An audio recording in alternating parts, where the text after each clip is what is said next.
მოგესალმებით ძვირფასო ტელემაყურებლებო, ეთერშია ტელეკომპანია PKTV-ის საავტორო რუბრიკა, კონკრეტულად ჩემი ქეთი სესიაშვილის საავტორო რუბრიკა 31 მარტიდან 26 მაისის ჩავთვლით და დღევანდელი ჩვენი გადაცემის აი ამ რუბრიკის სტუმარი გახლავთ თქვენთვის ყველასთვის ნაცნობი და თქვენთვის ყველასთვის ცნობილი ადამიანი. Ერთი პერიოდი განებივრებდათ ის თავისი ტელეწამყვანობით ერთ-ერთი ტელეკომპანიის ეთერიდან და მას მიყავდა ასე ვთქვათ, მე კი რა თქმა უნდა შემისწორებს ის, იმიტომ რომ ალბათ მის რუბრიკას ასე არ ერქვა, მაგრამ ყოველ შემთხვევაში მე დავარქმევ ეროვნულ საათს და ეს ადამიანი გახლდათ ჯერ კიდევ ალბათ ბავშვობის ასაკიდან ეროვნულ მოძრაობაში და ეროვნული მოძრაობა და მისი გვარსახელი ერთმანეთთან იყო საკმაოდ შერწყმული. მან ბევრი რამ გადაიტანა ეროვნული მოძრაობიდან და იყო კიდეც აი ამის გამო, თავის სამშობლო სიყვარულის გამო, იყო კიდეც ციხეში და მე დარწმუნებული ვიყავი, რომ ის იყო პოლიტპატიმარი, თუმცა კულუარებში საუბრისას აღმოჩნდა, რომ მას ეს სტატუსი არ მიუღია. მოკლედ, ბევრი რომ არ გავაგრძელო, ჩვენი დღევანდელი გადაცემის სტუმარი არის ირაკლი შონია. მოგესალმებით ირაკლი. მოგესალმებით ქეთი, უღრმესი მადლობა აი ასეთი შესავალი რომ გამიკეთეთ. ჯერ ეს დასაწყისი იყო. შემსვა კიდეც აი ასეთი შესავლისათვის. რა არის იცით, მადლობა უპირველესად რომ მომიწვიეთ გადაცემაში. ადამიანი თვითონ ირჩევს თავის გზას, იმ ტვირთს, რომელიც მან უნდა ატაროს. მეწამული გზა, შენი მეწამული გზა. ეს გზა იცით რა არის? კი, ძალიან რთული გზა არის, მაგრამ ამავე დროს რა თქმა უნდა ეს არის ჩემი არჩევანი და გარდა ამისა, აი ეს ეკლიანი გზაც მსიამოვნებდა, რომელიც შეიძლება გაევლო ადამიანს და ჯერ ყველაფერი წინა გვაქვს ცხოვრებაში, იმიტომ რომ ჩვენ რისთვისაც ვიბრძვით, ასე ვთქვათ, და გვინდა ის ეროვნული სახელმწიფო, რომელიც ჩვენ გვქონდა 90-91 წლებში, აღარ გვაქვს და ასე რომ ჩვენი მთელი ძალისხმევა გარკვეული ჯგუფის მიმართული არის ამისკენ, რომ ჩვენ კვლავ მივიღოთ, როგორც თინათი მღვდლიაშვილი იყო და შინდისფერი საქართველო. მადლობა ირაკლი, მე თუმცა არ დამემთავრებია ჯერ ირაკლის წარდგენა მაყურებლისთვის. მინდა ვთქვა, რომ ირაკლი ძირითადი პროფესიით არის სამართალმცოდნე. მან დაამთავრა თბილისის ივანე ჯავახიშვილის სახელობის უნივერსიტეტის იურიდიული ფაკულტეტი 2000 წელს. მან თავისი სტუდენტობის პერიოდი განვლო იმ მძიმე წლებში, რომელიც ედგა საქართველოს არა მხოლოდ 90-იანი წლების დასაწყისიდან, არამედ 90-იანი წლების შუაგულში და დასასრულსაც კი, მაშინ, როდესაც ვითომ მშვიდობას უზეიმობდით, სინამდვილეში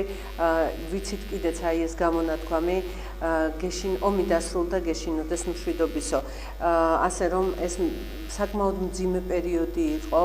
ჩვენს ისტორიაში. საქართველოს ედგა ურთულესი წლები. მაგრამ ირაკლი არ ეპუებოდა ამ ურთულეს წლებს და მისთვის საკმაოდ მძიმე, მაგრამ საინტერესო, როგორც თვითონ თქვა, შინდისფერ პერიოდს და მეწამულ ბილიკებს. და ირაკლი იმ პერიოდში ჟურნალისტად მოღვაწეობდა, ესე იგი იურისტი მოღვაწეობდა ჟურნალისტად. სხვა გაზეთებში, მოდით მე ჩამოვთვლი ამ გაზეთებს, ეს არის აღდგომა, სამრეკლო, იყო ლაშარის გორი, ოქროს აწმისი. სულ ყველაფერი ვიცი, ყველა ეს გაზეთი ვიცი ირაკლი და თქვენი კარიც კი შევაბერე, თქვენი რედაქციის კარიც კი შემოვაღე ერთ დღეს პრესპრემიერში და ასევე თვითონ იყო ჩემი კოლეგა, არა მარტო როგორც ჟურნალისტი, არამედ როგორც დამფუძნებელი და მთავარი რედაქტორი, გამომცემელი ჟურნალისა დრო და ისტორია, რომელიც საკმაოდ წარმატებული ჟურნალი იყო და საკმაოდ საინტერესო, სადაც ბუნებრივია ძირითადად დასახული იყო ის მოვლენები იმ ჟურნალისტური გამოძიებებისა, ასე რომ ვთქვათ, რომელსაც ირაკლი აწარმოებდა, არ მიყვარს ეს სიტყვა, მოკლედ ირაკლის ჰქონდა ჟურნალისტური გამოძიებები, ზუსტად გამსახურდიას ბურუსით მოცულ საქმესთან დაკავშირებითაც და საერთოდ 90-იან წლებსა და ეროვნულ მოძრაობაზე და მის შემდგომ პერიოდზე, ანუ 90-იანი წლების დასაწყისიდან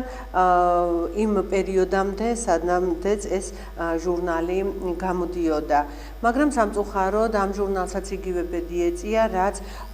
ყველა ისეთ საინტერესო გამოცემებს, რომელიც ეროვნულ მოძრაობასაც ასახავდა, საერთოდ საქართველოს ისტორიაზეც მუშაობდა და ისტორიულ პიროვნებები იყვნენ ძალიან საინტერესო. საკმაოდ საინტერესო მერაბ კოსტავას დედასთან ჰქონდა მას ოლღა დემურიასთან, ღმერთმა აცხონოს მისი სული, საკმაოდ საინტერესო ინტერვიუ, მე ის გადმოვბეჭდე კიდეც ჩემთან პრეს პრემიერში. ისტორიული ინტერვიუც შედგა ფაქტიურად ეს. დიახ, და ამაზე რა თქმა უნდა ჩვენ ვეცდებით რომ აი ვილაპარაკოთ საკმაოდ ნოყიერად, სადამდეც დრო დაგვაცდის ჩვენი ქრონომეტრაჟი და დღეს სადამდეც შევძლებთ ისე ვისაუბროთ იმ ფაქტებზე, თუმცა ეს იმას არ ნიშნავს, თავარია დასაწყისი, თორე გაგრძელებები აუცილებლად იქნება, ასე არ არის. და ირაკლი არის რეჟისორადაც მოგვევლინა, ეს იურისტი კაცი. ყველა საინტერესო ის არის, რომ მას როგორც იურისტს არ უმუშავია თავისი პროფესიით, თუმცა ის ყველგან მაინც აი თავის ჟურნალისტურ გამოძიებებში, თავის ჟურნალისტურ მოღვაწეობაში მაინც ჟურნალისტურ გამოძიებას მიყვებოდა და ძალიან დამეხმარა მე ჩემი პროფესია, იმიტომ რომ მისი იურისპრუდენცია სამართალმცოდნეობა ერთმანეთს შეუთავსე ყველაფერი ქეთიას. და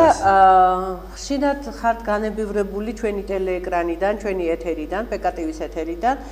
ფილმით, დოკუმენტური ფილმით, რომელსაც ქვია გზა თავისუფლებისაკენ და ჩვენ არა ერთგზის დაგვიტრიალებია ეს ფილმი. ხშირად იმ პერიოდებში, როდესაც ვთქვათ, რაიმე აღსანიშნავი პერიოდია, აღსანიშნავი თარიღები არის საქართველოს ისტორიაში და ამიტომაც სწორედ აი ამ რუბრიკაში 31 მარტიდან 26 მაისის ჩათვლით მოვიწვიეთ ირაკლის სტუმრად. ანუ პირველ რუბრიკაში დასაწყისი პირველად არის ირაკლი ჩვენთან სტუდიაში და შემდგომ უკვე სხვადასხვა რუბრიკებში მოვიწვევთ ყველა თითქმის მაინც ჟურნალისტური გამოძიების პროფილით არის, ეს იქნება ქრონიკონი, ჟურნალისტური გამოძიების საათი თუ ასე შემდეგ. მოკლედ, ირაკლი, მე ბევრს აღარ განვაგრძობ, მოდით გადავიდეთ უკვე კითხვა-პასუხის რეჟიმში და ასევე მონოლოგის რეჟიმში შენი მხრიდან, ოღონდ კარგი? ჟურნალისტიკას ასეთი თავისუფალად მეჩვენება მე რომ შეზღუდვა არ უნდა იყოს ხოლმე არასოდეს კითხვებშიც და პასუხს, ანუ გულწრფელი უნდა იყოს თავისთავად რესპონდენტიც და ძალიან ლაღიც უნდა იყოს ამავე დროს ჟურნალისტი, რომ ყველა კითხვა თამამად დასვას და ასეთი კითხვები ბევრი დამისვია ისეთი საჩოთირო რესპონდენტებსაც, ვისგანაც შეიძლებოდა მიმეღო რაღაც ისეთი აგრესია, მაგრამ ყოველთვის რატომღაც,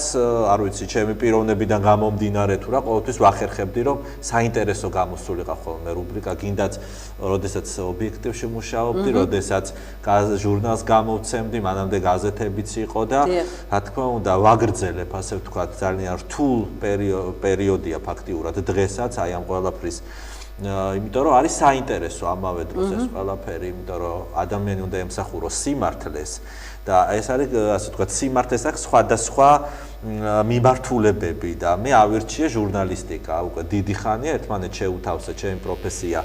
სამართალმცოდნეობა და ჟურნალისტიკა და ერთმანეთს ავსებენ, ეს ორი ცხადია ძალიან საინტერესოდ და თავის დროზე ახლა ერთმანეთს უთავსებდი როგორც ლექციებზე სიარულს, ისე მიტინგებზე სიარულსაც და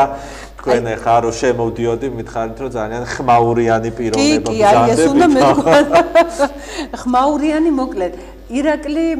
შონია ხმაურიანად ცნობილი ჟურნალისტი და მოდი დავიწყოთ აი იქიდან. ირაკლი შონიას, ხა შეიძლება და ალბათ სხვა კითხვით დამეწყო, მაგრამ რადგან ხმაური ვთქვი,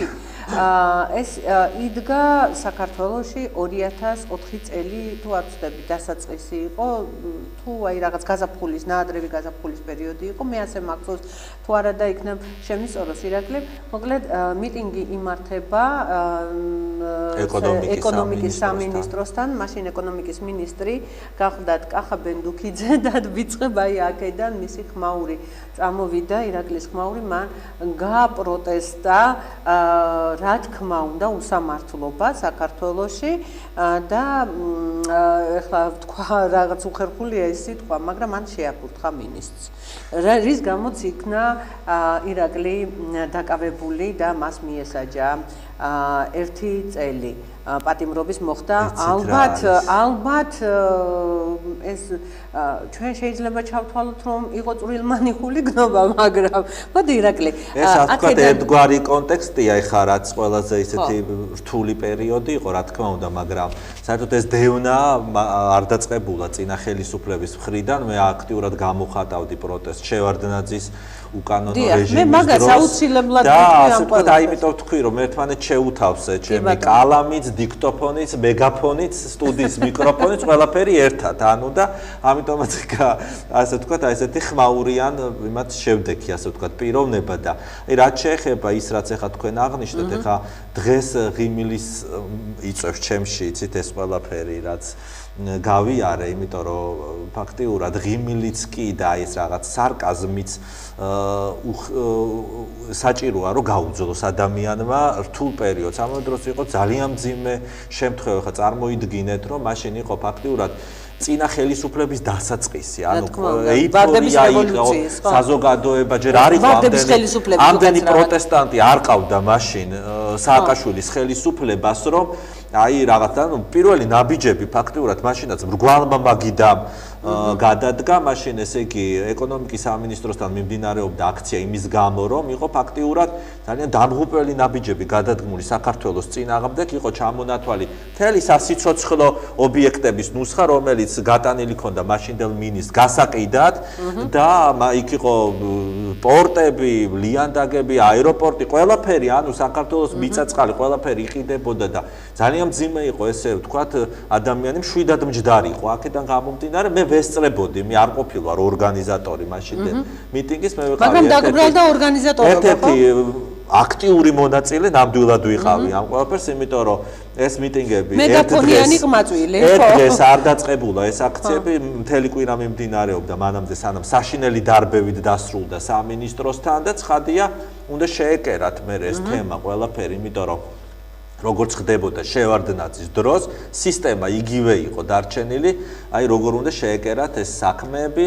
პროკურატურაში პოლიციის სამმართველოში მთელი ჯარი აი ამ ცრუ მოწმეების და ბევრი საერთოდ უფრთხის ხოლმე იცით აი რაღაც წარსულის გახსენებას რაღაც არ უნდათ ხოლმე მძიმე წლებში და დაუბრუნდეთ ჩემთვის მაგალითად არ არსებობს თემა რომელიც შეიძლება არ გამახსენდეს ან გვერდი აუარო იმიტომ რომ სულ უნდა ახსოვდეს ადამიანს აი ეს ყველაფერი იმიტომ რომ ამავე დროს ეს არის გაკვეთილიც ადამიანისათვის გამოცდობას როგორ ჩააბარებ აი იმ გამოცდას და ბოლოს შვინდისფერი ჭაბუკი ქვია ასე ვთქვათ ჩავაბარე იმ ხრივ რომ პირველი შემთხვევა რა თქმა უნდა კიდე აღნიშნავ არ იყო ჩემი ასე ვთქვათ ურთიერთობა მაშინდელ ეგრეთ წოდებულ სამართალდამცველებთან რომლებიც იყო რა თქმა უნდა ზონდერ ბრიგადები რომლებიც მაშინ მერე აიტაცა ეს თელმა საქართველოს და პროტესტი რო იყო მაგრამ მაშინ პირველი ფაქტიურად პირველი მერცხალი მე ვიყავი ამ ყველაფრის პირველი ესე ვთქვათ შეხება დათა ახალაიასთან მაშინ ეს გირგუნიანიც საწყალი სანდრო ჯერ ცოცხალი იყო და არ იყო აი ეს საშინელი ის მომხდარი მკვლელობის ფაქტი რომელიც მე აი ესე ყველამ დაგმოდა გამოხატა პროტესტი. მაშინ დათა ახალაია კუდი. დათა ახალაიასთან იყო ჩემი ასე ვთქვათ, როცა დამაკავეს, მე სხვათა შორის მიტინგზე არ დაუკავები ვარ, მე სახლში დამაპატიმრეს, როგორც ხდებოდა აი 27 წლებში როგორც ხდებოდა შევარდაძის ხუნტის დრო, ზუსტად ისეთი იყო ეს რა ქვია, ტყავის კურტკიანი ჩეკისტები, რომლებიც დაგადგებიან და გეუბნებიან, რომ იცით რა, ნახევარი საათი წამოყვევი, რაღაც გასაუბრებაზე, ესე იწყება საერთოდ ყოველთვის. მაშინ რამდენი წლის იყავი ირაკლი? როდესაც ეს მოხდა, დაკავე. ანუ უნივერსიტეტი უკვე დამთავრებული მქონდა, მე უკვე სტუდენტი აღარ ვიყავი ნამდვილად, მე ვიყავი ფაქტიურად. იცით როგორ იყო, მე მაშინ როდესაც უნივერსიტეტი დავამთავრე, ჩავაბარე დიუმას ცენტრში, ანუ ფრანგულ ენის კურსებს გავდიოდი და ზუსტად მოხდა ეს მძიმე შემთხვევა, როდესაც მე მითხრეს ესე გასაუბრება უნდა ჩვენთან და წამიყვანეს რა თქმა უნდა დათა ახალაიასთან, რომელიც გახლდათ კონსტიტუციური უსაფრთხოების დაცვის დეპარტამენტის ხელმძღვანელი, ძალიან ხმამაღალი საუბარი მომივიდა, რა თქმა უნდა. მაშინ ჯერ არ იყო ისე ცნობილი დათა ახალაია, თუმცა ცნობილი იყო, როდესაც მან ეკლესია დაარბია მამა ბასილი რომ დიახ, აი მაშინ იყო და აი გირგულიანის თემამ წამოწია ყველაზე მეტად ეს ადამიანები, ის და მისი აი ეს მთელი ხროვა, რომელიც მას ყავდა გარშემო, მაგრამ მე მომევიდა ძალიან ხმამაღალი შელაპარაკება მასთან, არანაირად არ მომრიდებია, მაგრამ ნუ ეს იყო ასე ვთქვათ დირიჟორი, აი ამ საქმის შეკერვის, ანუ ბენდუქიძე ამ შემთხვევაში იყო მე-1000 ადამიანი. აქ არ იყო საუბარი იმაზე, ვინმე კონკრეტულად შეაფურთხა თუ არ შეაფურთხა, ჯერეთ ის იმხელა ალყაში იყო მოქცეული თავად ბენდუქიძე, რომელიც გამოვიდა ესე პროვოკაციულად მომიტინგეებთან, რათა იცოდა მან, რომ აგრესია მოყვებოდა იქ და მე უნდა გაემართლებინათ დარბევა, რომ აი მინისტრ შეურაცხყოფა საიდან გაგიჩნდა ეს იდეა, რომ მაინც და მაინც ეს მოგემოქმედა? არც ესა რა ქვიცით როგორ იყო ეს ყველაფერი, რა ქვია, ეს უფრო დამბრალდა, თორე რეალურად ეს შეიძლება თავისივე მომხრეს გაეკეთებინა, იცით ეს ყველაფერი, რათა შემდეგ აი ეს იყო მიზეზი, რომ ის მშვიდობიანი აქცია საშინელი მეთოდებით დაერბია ნიღბოს ან ჟანდარმერიას და იქ დათაახალაიაც ამოიჭრა ხელკეტით, რომელიც გამეტებით ურტყავდა მომიტინგეებს. მე უბრალოდ ვიყავი ძალიან აქტიური წარმომადგენელი, მაშინ აი ჟურნალს რედაქტორი ვიყავი და ცხადია ეს რაღაც უკვე გადაწყვეტილი თემა იყო, რომ ჩემს მიმართ ყოფილიყო რეპრესიები გატარებული. ჯერ ერთი ის რაც მაშინ ეს ფაქტი მოხდა ბენდუქიძესთან დაკავშირებით, მე როგორც გავარკვიე და მე კადრები ვნახე, ტელეკომპანია მზერას, მაშინ მზე გამოდიოდა უბრალოდ, ჰქონდათ ყველაფერი დეტალურად გადაღებული, რა მოხდა სინამდვილეში. ის კასეტა მაგიდაზე ედო გამომძიებელსაც პროკურატურასაც, მაგრამ უნდათ აი მე ჩემი ასე ვთქვათ გაჩერება. შენ თუ გაქვს თვითონ აი ეს კადრები, მე თუ გადაიწერე ან თქვა თუ გაქვს შენ მე ვიხილე უბრალოდ ეს კადრები, როდესაც იქ უფრო დეტალურად არის აღწერილი დასაკეთოს ბენდუქიძე, ციცხვები და ბენდუქიძეს ჰქონდა მხედველობის პრობლემა, გვერავის ვერ ამოიცნობდა რეალურად, ამიტომაც ასე ვთქვათ, ცრუ მოწმეების მთელი ჯარი უნდა ყოფილიყო მე და ერთ-ერთი გამოკვეთილი ფიგურა იყო, რომელიც დღეს სასჯელს იხდის გიორგი ცააძე, მაშინ იყო კრიმინალური პოლიციის უფროსი, იყო ერთ-ერთი აგრესიული პიროვნება, რომელიც როდესაც მე დამაკავეს კორტების ავტორი ასე რომ ვთქვათ, აი ვაზაგაშვილის თემა, რომელიც ესეც შემდეგ მოხდა ეს ყველაფერი და მე გაიგო საზოგადოებამ ამ ადამიანის შესახებ, მაშინ იყო ძალიან აგრესიული პიროვნება, მე მგონი ნასვამ მდგომარეობაშიც იყო, როდესაც მე ახალაიასგან გადამიყვანეს დაწმინდის პოლიციაში, იქ მე დამხვდა ძალიან აგრესიული ცააძე, ის მე რო აჩვენებენ ეხა ტელევიზორში და სასოწარკვეთილ წერილებს რო წერს, ეს იყო ერთ-ერთი ჯალათი იქ, რომელიც ძლივს გააჩერა თვითონ პოლიციამ. იქ ისეთ იწევდა ჩემზე, ესე იგი, იქა ფიზიკურად და მე უკვე კიდევ იმაში ხო, დაწმინდის პოლიციის ეზოში და როდესაც უკვე მე დამაკავე, ჯერ წინასწარი პატიმრობა მომისაჯეს და სამართველოში გადამიყვანეს, იქ კიდევ ბრძანდებოდა, რომ კარგად შეეხედა ჩემთვის, რომ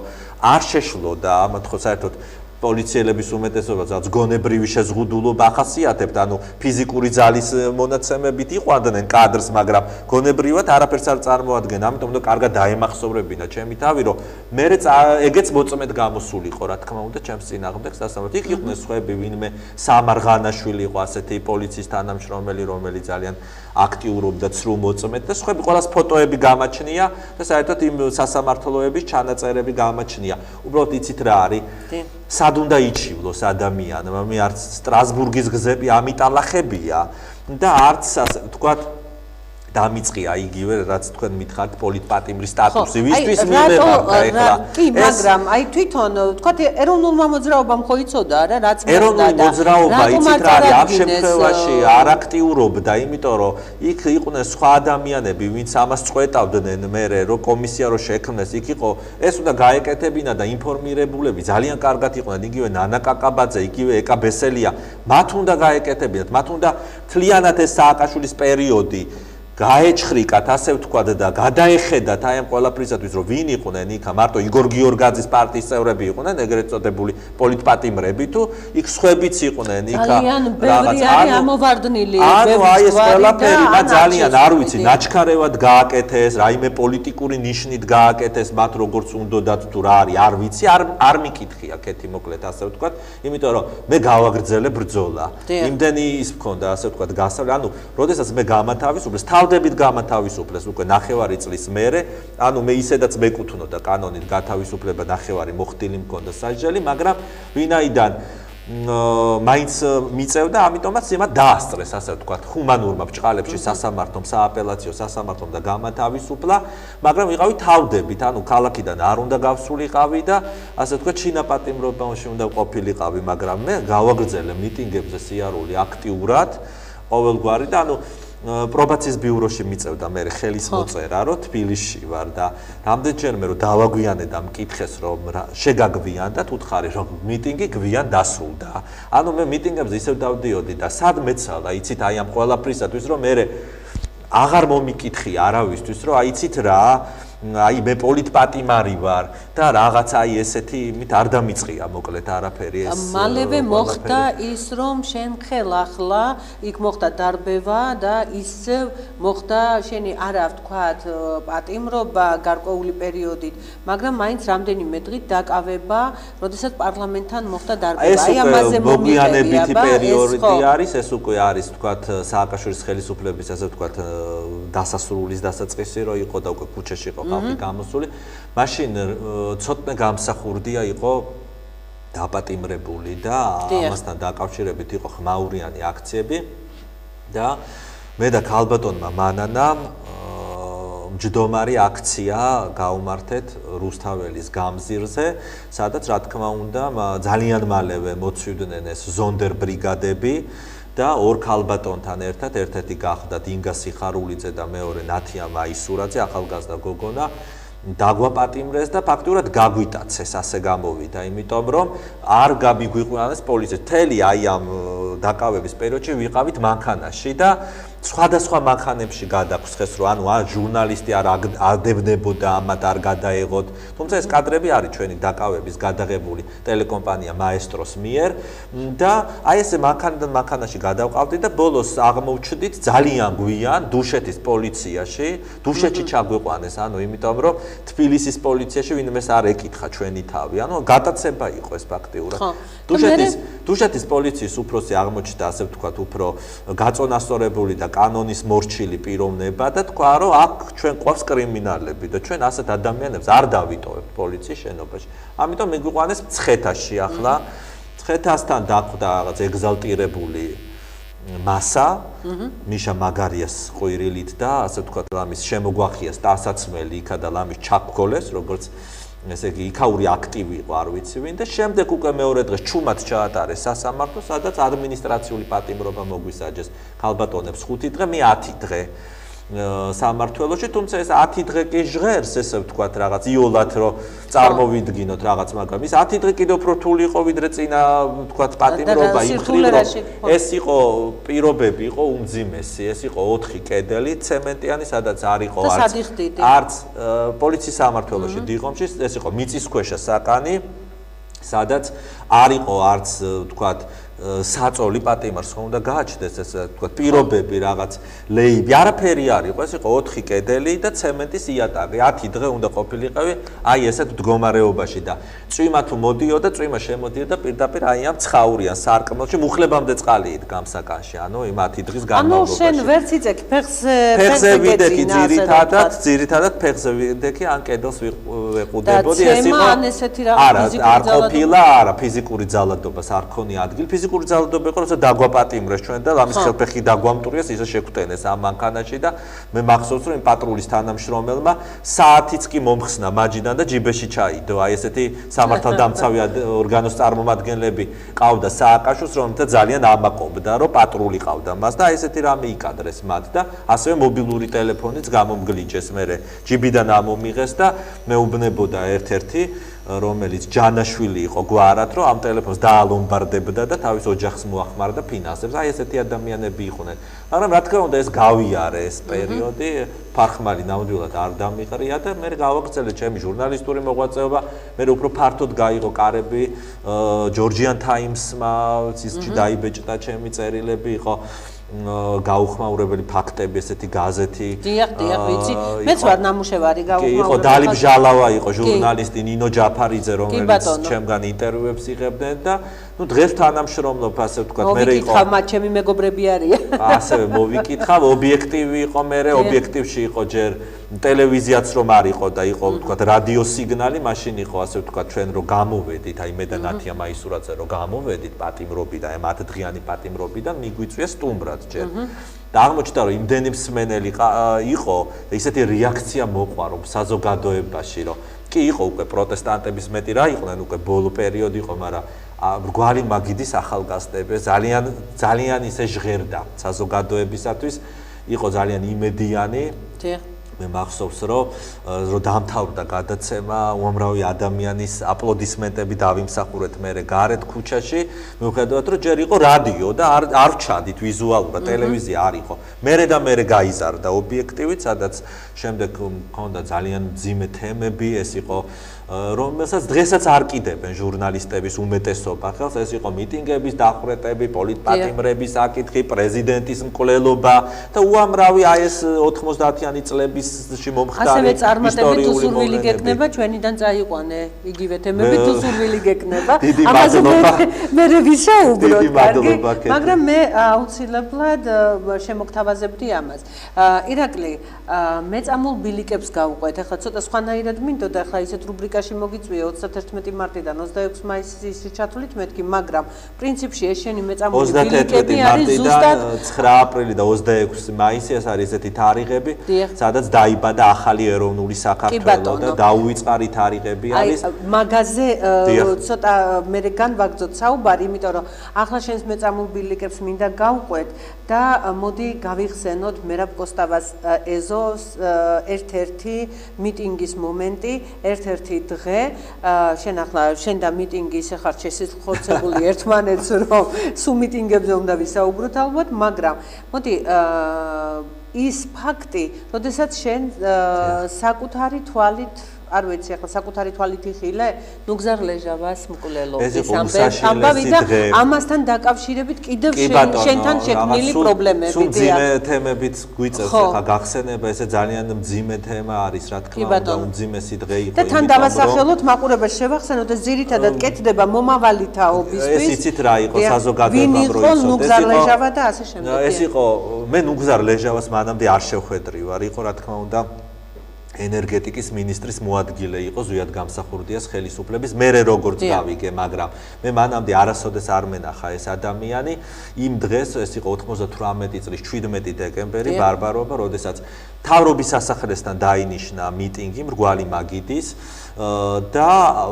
სასტიკად დაარბია იქ ხელისუფლება, იყო უამრავი ამდენი დაპატიმრებული ადამიანი, მე კარგახანი არსად არ მენახა, აი სამხედრო კომენდატურების დროსაც. თავად ქალბატონი მანანაც ზუიად გამსახურდიას მეუღლეც იყო გატაცებული და დაპატიმრებული ოჯახის წევრებთან ერთად, იყვნენ უზენაესი საბჭოს დეპუტატები დაპატიმრებული და ვინაიდან ვეღარ მოხერხდა ფიზიკურად მთავრობის სახლთან მიტინგის ჩატარება, მერაბ კოსტავას ეზოში აიღო ხალხმა გეზი, მეც ასე ვთქვათ, მიუხედავად იმისა, რომ იმ დღეს ჩემს გვერდზე დააპატიმრეს რამდენიმე და ვისთანაც ერთად ვიყავი იმ დღეს, ეს იყო ნათელა ბარამიშვილი, ლამარა ჩივაძე, ლამარა არაბული, აი ეს ქალბატონები იქნენ დაპატიმრებულები, უბრალოდ ლამარა არაბული და ლამარა ჩივაძე და მე და ნათელა ბარამიშვილიც გაუყევით ამ გზას მერაბ კოსტავას, ჩვენი მისვლა და ჩაკეტეს ის ეზოც, ესე იგი ჩახერგეს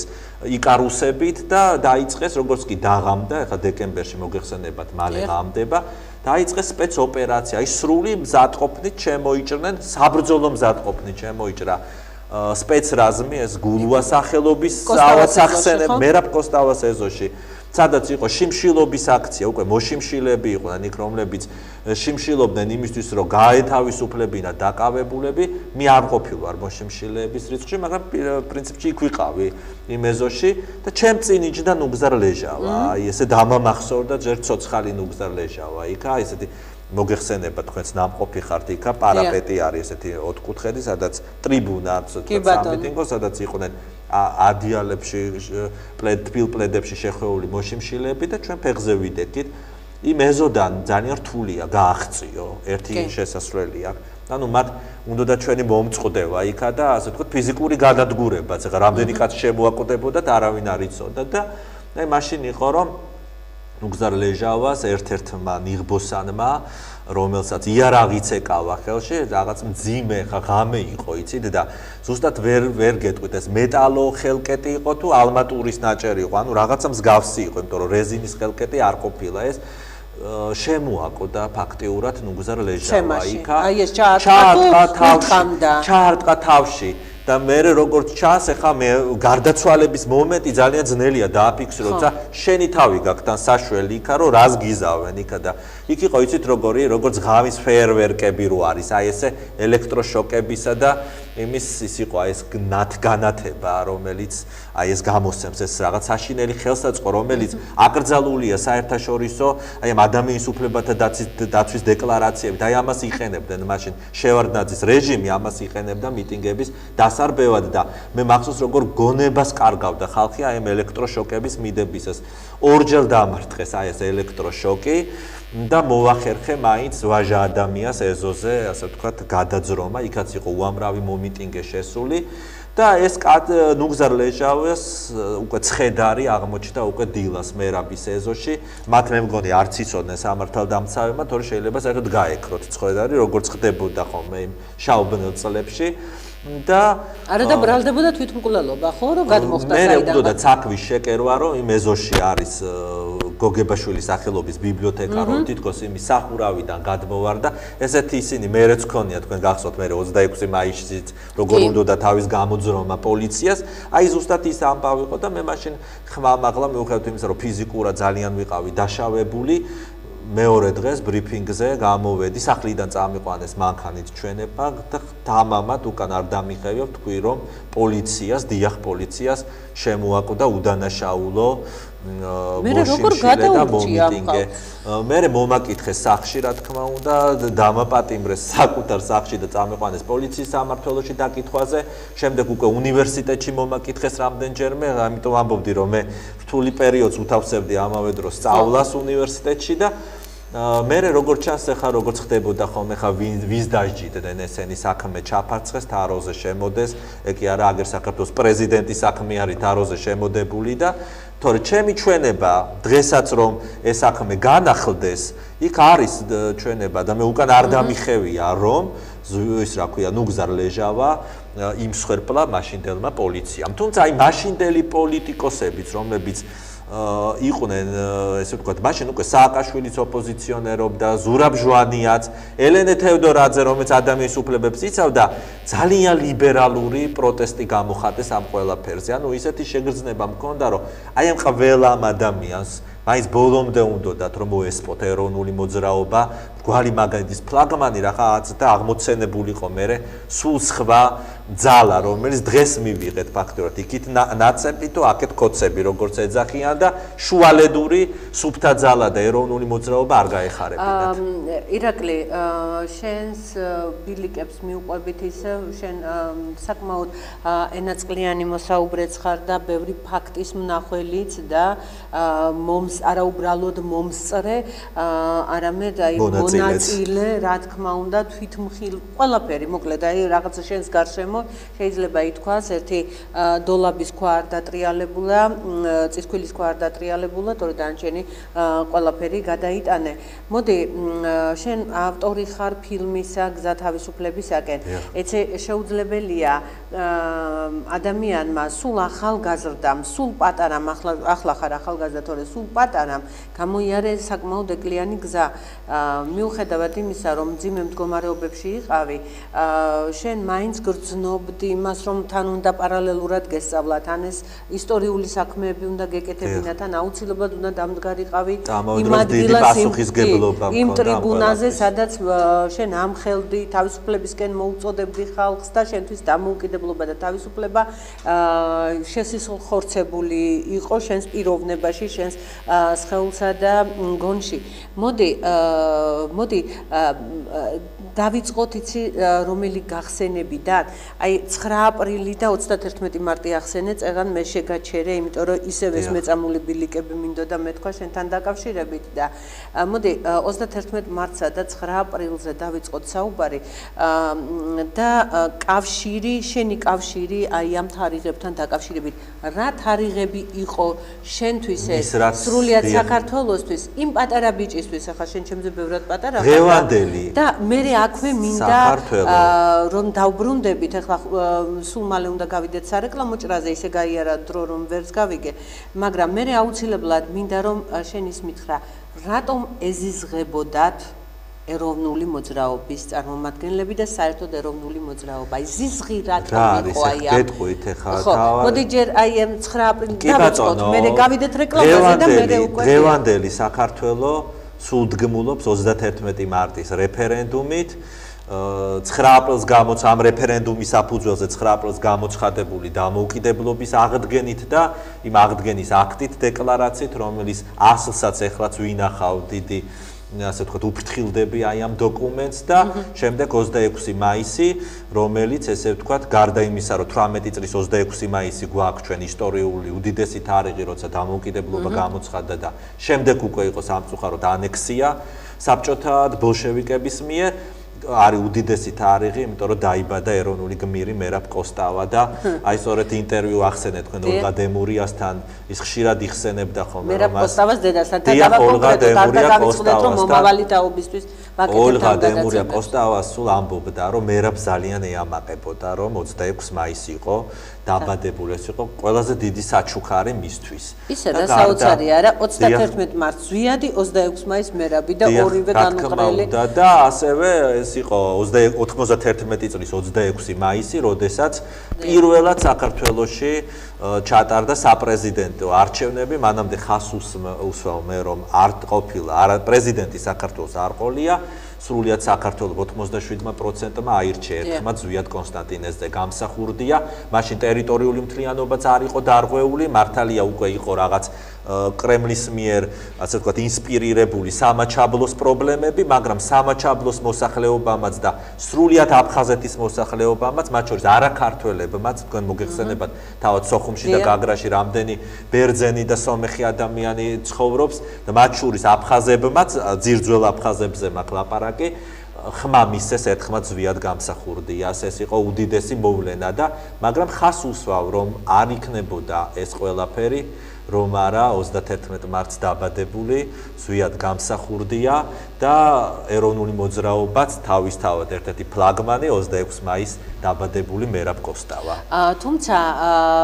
ეს ყოველივე შეიძლება ითქვას აი ასე რომ წარმოშვა 9 აპრილმა 99 წლის 9 აპრილმა. მოდი აი ეს დავტოვოთ ეს ინტრიგად და განვაგრძოთ მეორე ბლოკში. და აქვე მინდა ირაკლი ესე იგი ზიზღზე ხო კითხე და ამაზე უნდა ისაუბრო კი ბატონო, ორი სიტყვით ვეტყვი ამაზე, სანამ გავალთ რეკლამაზე, მოვასწრებ და ჩავჯდები აი ამ პატარა დროში, იმიტომ რომ იცით რა არის, ზიზღი ქონდა ერთეულებს. მე ვერ ვიტყვი რომ ესენი იყვნენ მრავალრიცხოვანი. ერთეულები იყვნენ ესენი, იმიტომ რომ ეროვნულ-განმათავისუფლებელი მოძრაობა სრულიად საქართველოს მოიცავდა და 100,000-ობით ადამიანი, შემდგომ პერიოდშიც 100,000-ობით ადამიანი და მხარდამჭერი ყავდა ზვიად გამსახურდიას და იქით იყვნენ ძალიან მცირე ასე ვთქვათ, მასასაც ვერ უწევს, რაღაცა ხროვა, მაგრამ იყვნენ ძალაუფლების მქონენი. მათში იყო ფული და იარაღი და მათ აჯობეს სამწუხაროდ აი ამ დამოუკიდებლობის იდეას ვერ იტანდნენ, იმიტომ რომ მათ უნდათ, რა თქმა უნდა, რომ საქართველოს ყოველთვის ყოფილიყო იმპერიის მარწუხებში, ის რაც სამწუხაროდ დღესაც არის. კარგი ირაკლი, ჩვენ ახლა გავიდეთ რეკლამაზე, მალე დავბრუნდებით და ესე იგი ჩვენ საუბრობთ მეორე ბლოკში დასაწყისში, რა თქმა უნდა, თორემ 9 აპრილის თემა და მე მაინტერესებს აუცილებლად შენ მიპასუხე მაგაზე. თითქოს არსებობს დამოუკიდებლობის აქტის რეფერენდუმის აი ამ აქტის 9 აპრილის აქტის. თითქოს ორი დოკუმენტი, ამაზე ვისაუბროთ და ხალხი ცოტა აბნეულია რამდენი დოკუმენტი არსებობს და კი ბატონო, დაგველოდეთ ჩვენ ძალიან მალე დავბრუნდებით. და აი მეორე ბლოკი მე კითხვას აღარ ვსვამ, კითხვა დასმულია და ირაკლი აპრილთან დაკავშირებით გკითხეთ თქვენ, დიახ, რა თქმა უნდა, 99 წლის 9 აპრილი, ძალიან ბევრი შეიძლება ამაზე ლაპარაკი, რო არ ყოფილიყო, პირადად ჩემთვის შეიძლება ამ გზას. მაშინ სკოლის მოსწავლე ვიყავი, თუმცა ძალიან დიდი ინტერესი მქონდა და შეძლების დაგვარად ვახერხებდი მაშინაც მიტინგებზე სიარულს. მაშინ პირველად ვნახე სხვათა შორის ქაქუცა ჩოლოყაშვილის აი ცნობილ კადრებში რო არის დიდი პორტრეტი და სხვათა შორის ვეკითხებოდი ადამიანებს რომ ვინ იყო, იმიტომ რომ არავინ არ იცოდა და ბევრმა ვერც მითხრა ვინ იყო, იმდენად დახურული თემა იყო და აკრძალული ტაბუ ქონდა დადებული, ასე ვთქვათ, ბოლშევიკებისაგან ეროვნულ გმირებს. ცხადია, ეს იყო ძალიან დიდი ტრაგედია. ამ ტრაგედიამ გააერთიანა სრულიად საქართველო, მაგრამ მე აი კატეგორიულად ვეწინააღმდეგები იმ ადამიანებს, ვინც ამბობს, რომ ეს მხოლოდ ტრაგედია იყო, ეს იყო ძალიან დიდი გამარჯვება. გამარჯვებაში მე უკვე აღარ მოითვლიან ხოლმე, ხა იგივე დიდგორს რომ შევადაროთ, ეს იყო მე-20 საუკუნის დიდგორი. დიდგორის დროსაც ხო თქვა დაიღუპნენ ჩვენი მეომრები, მაგრამ დიდგორის გამარჯვებამ გადაფარა ტრაგედია, ცალკეული ოჯახების ტრაგედია. ამ შემთხვევაშიც ძალიან ძნელი არის, ხა ოჯახისათვის ეს არის იმ ოჯახებისთვის, ვინც დაკარგა თავისი წევრები, ისინი ნამდვილად ეროვნული გმირები, მამულიშვილები არიან და შეიძლება წმინდანებადაც მე მომხრე ვარ, რომ ისინი წმინდანებადაც იყვნენ აღიარებულნი სინოდის მიერ და ცხადია ეს არის აი ამათმა უმანკო სისხლმა, როგორც ბატონი ზვიადი ამბობს, მე მოიტანა ეს დამოუკიდებლობა და ამიტომაც სწორედ 9 აპრილს, 91 წლის 9 აპრილს სწორედ მათ მიუძღვნა ზვიად გამსახურდი ამ დამოუკიდებლობის გამოცხადებას, რომ ის საჩოთი რო არ არის, რომ აი ტრაგედიაც არის და გამარჯვებაც არის და აი სიტყვები, რომელიც ბატონმა ზვიადმა წარმოსთქვა დარბაში, მთავრობის სასახლის დარბაში, როცა დამოუკიდებლობა გამოცხადდა და ეხლა ძეპირად მახსოვს, როდესაც თქვა, რომ 9 აპრილს დაღუპულთა სულები გადმოგცხერიან ჩვენ და ხარობენ ზეციურ ნათელში, რამე თუ აღსრულდა ნება მათი, აღსრულდა ნება ქართველი ერის და გაუმარჯვეს დამოუკიდებელ თავისუფალ საქართველოს და შემდეგ უკვე იყო აი ეს დეკლარაცია, რომელზედაც თქვენ მკითხეთ, ისტორიული დამოუკიდებლობის დეკლარაცია, რომლის ასლები სხვათა შორის, აი ასლებზე იყო, ასე ვთქვათ, რომელი კალმითაც კი იყო ხელი მოწერილი, ფერები ხო სხვადასხვა, ის აი ისე დაიბეჭდა მაშინ და ერთ-ერთი, ასე ვთქვათ, მე მხვდა წილად და მე მაქვს, ასე ვთქვათ, იმის ასლი, ასე ვთქვათ, აი ამ დედნის ასლი. არანაირი 2 და 3 და რამდენიმე დეკლარაციის ასლი არ არსებობს, ასე ვთქვათ, დოკუმენტი არის ერთი. ხოდა მე არ ვიცი ხა დღეს რა სად არის, რა მდგომარეობაშია, დაიკარგა თუ ვინმეს აქვს თქვა ხელთ და ელოდება შესაფერის მომენტს. ანუ მე მაინც ვთვლი რომ საქართველოს უნდა დაიმსახუროს და დღევანდელ ხელისუფლება ნამდვილად არ იმსახურებს დამოუკიდებლობის აქტს. ანუ საქართველოში უნდა იყოს ღირსეული ხელისუფლება, რომელიც ჩაიბარებს აი ამ დამოუკიდებლობის აღდგენის აქტს და ღმერთმა ინებოს რომ გამოჩნდეს. დამოუკიდებლობის აქტი არის ერთი და არა მრავალი, ერთი დამოუკიდებლობის. გაიხარე, იმიტომ რომ ხალხში რა მომავალმა თაობამ არაფერი არ იცის ჩვენ და სამწუხაროდ, იმიტომ რომ მათ აღარ ასწავლიან. საქართველოს ისტორიას 2003 წლიდან ასწავლიან მგონი და ჩვენი თაობის წარმომადგენლებში აი ეს აზრის უფევს რომ თითქოს აი ამაზე არის საუბარი 2-3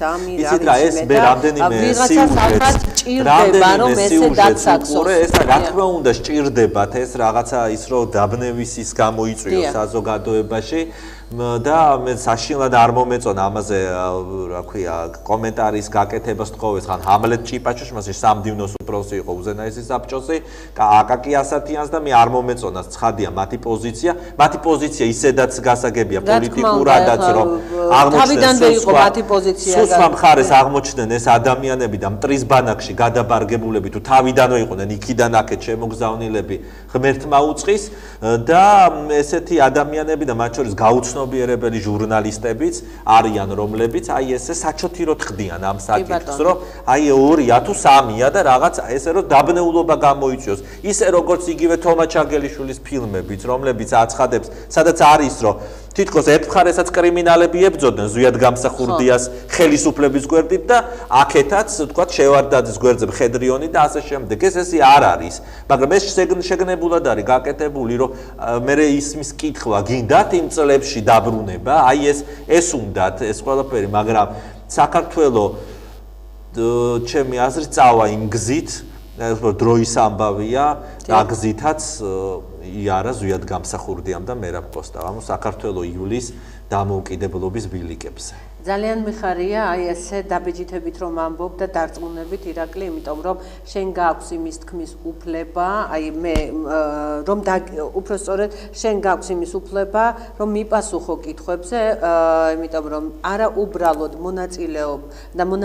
წევრი ხარ ეროვნული მოძრაობისა და მონაწილე არა უბრალოდ მონაწილე ეროვნული ის მიტინგებისა უკაცრავად, არამედ შენ ხარ გამომძიებელი აი ამ ფაქტებისაც და გარკვეულწილად შემფასებელიც, იმიტომ რომ თვითონ პროფესიებიც გიწყობს ხელს, რომ იყო ჟურნალისტი, იყო იურისტი და ანუ არა უბრალოდ წერო, არამედ თან შეაფასო კიდეც. მოდი, ახლა ამ წუთას მივიდეთ შენს ფილმამდე, კარგი, იმიტომ რომ მე თან დროსაც ვუფრთხილდები ჩვენს ქრონომეტრაჟს და მე მინდა მაყურებელს ვუთხრა, რომ ირაკლი ჩვენ სარეკლამო პაუზაზე რომ გავედით, ირაკლი შემპირდა, რომ როდესაც ჩვენ ვეტყვით, ის აუცილებლად არ დაიზარებს და მოვა ჩვენთან სტუდიაში და ჩვენ განვაგრძობთ ამ საინტერესო თემებზე, უკვე სხვადასხვა დეტალებზე, კონკრეტულ დეტალებზე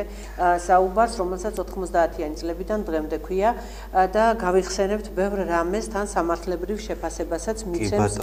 ირაკლი. მოდი, ირაკლი, გზა თავისუფლებისაკენ სათაური ქვია, რაღაც არაჩვეულებრივი. აი, როგორ შეიქმნა ეს სათაური და როგორ შეიქმნა ამ ფილმის კეთების იდეა, პროექტი და აი ისევ ის მეწამული ბილიკები, იმიტომ რომ საკმაოდ რთულია, მაგრამ აი როგორ გითხრა, ადვილად საყურებელი ფილმია, მე პირველად რომ ნახე პრეზენტაციაზე, მე მოვკვდიდი. დიახ, მე თქვენი რეაქცია ვნახე იქ, როგორი რეაგირება ჰქონდათ იქა ტიროდით და არა მარტო თქვენ, არამედ დარბაზში უამრავი ადამიანი.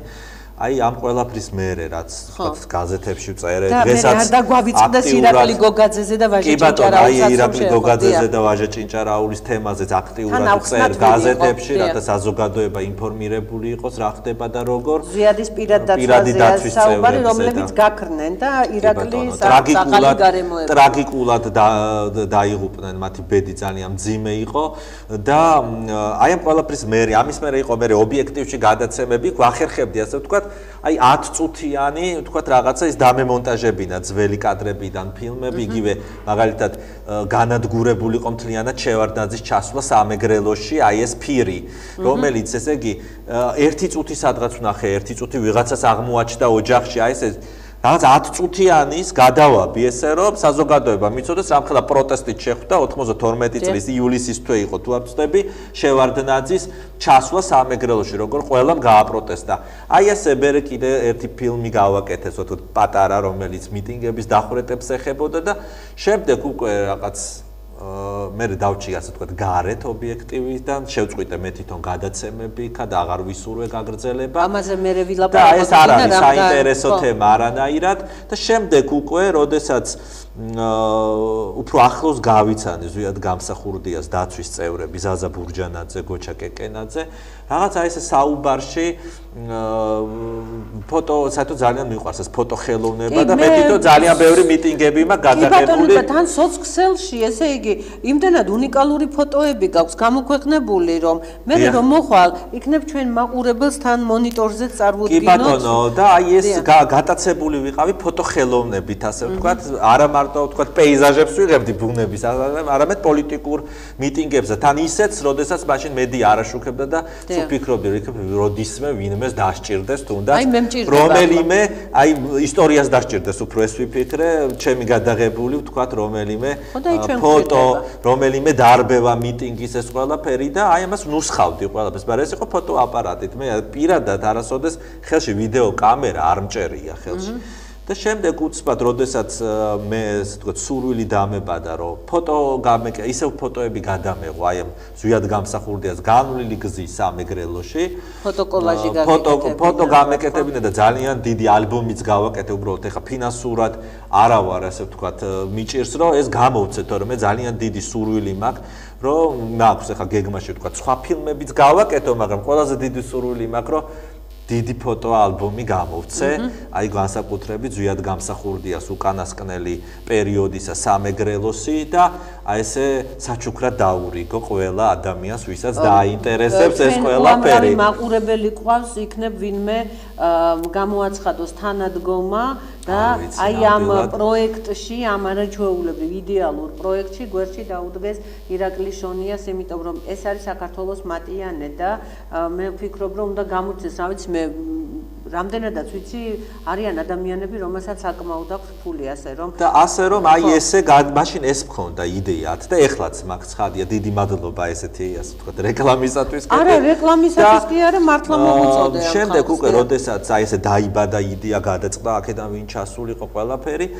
ძირითადად ესე იგი ძალიან დიდი მადლობა მინდა გადაუხადო ზაზა ბურჯანაძეს, ზვიად გამსახურდიას პირადი დაცვის წევს, რომელიც მას გაიარა ზვიათთან ერთად აი ეს მთელი ეს მძიმე პერიოდი დაგრძალა ზაზამ სხვა წევრებთან ერთად ზვიად გამსახურდია ჯონსონ კვარაცხელიას ეზოში ჯიხაშკარში და ზაზა დამეხმარა ზაზას გარეშე შეუძლებელი იქნებოდა ამის გაკეთება ასევე ძალიან დიდი მადლობა კონსტანტინე გამსახურდიას რომელმაც ასე ვთქვა ჩემთან ერთად ასე ვთქვა იარა აი ამ ყველაფერს აი ამ რამდენიმე 10 სოფელი გქონდა გასავლელი ტყეღრე უნდა გვიარა 5-6 საათი ფეხით სადაც არც ამანქანო გზარი და არაფერი და აი ეს ყველაფერი გადაგვეღო და შემდეგ უკვე როდესაც ჩავედი სამეგრელოში ძალიან ბევრი ადამიანები არიან ამიტომ ვერ არ მინდა გამომრჩეს ხა ვერ დავასახელებ ყველას ბევრი დამეხმარნენ იქა რომ აი ზუგდიდელები წალენჯიხელები სენაკელები რომელი ერთი გავიხსენო ვინც გვერდში დამიდგა და გვაჩვენებდნენ აი ამ ყველაფერს და მე მინდოდა რომ სანამ ეს ხალხი ცოცხალია მათ ეს ყველაფერი ეთქვათ მოეყოლათ რა ნახეს საკუთარი თვალით როგორ უმასპინძლეს ზვიად გამსახურდეს როგორ დევნიდნენ მათ როგორ დააპატიმრეს უამრავი ადამიანი და ეს ყველაფერი ოპერატორი იყო დათო კვაშილავა დათო გავიცანი ზუგდიდში მანამდე მას არ ვიცნობდი არ იყო ასე ვთქვათ ეს ორთოდოქსის ვიადელი და რაღაც დათო და რაღაც ესე ვთქვათ ეროვნული მოძრაობის აქტივისტი და იქ ასე ვთქვათ გამაცნეს დათო თავისი ვიდეო კამერით და ფოტოაპარატით და ეს სხვათა შორის ეს ფილმი ასეთი პროფესიონალური ვიდეო კამერით არ არის გადაღებული და სულ მეშინოდა დათოს ეუბნებოდი რომ ხელი ხომ არ აგიკანკავდება მეთქი იმიტომ რომ ხომ არის ხო სამოყვარულო კამერით გადაღებული კადრები ყოველთვის ციმციმებს ხოლმე და დათომ დამაიმედა იმიტომ რომ არის ასე ვთქვათ სპორტსმენი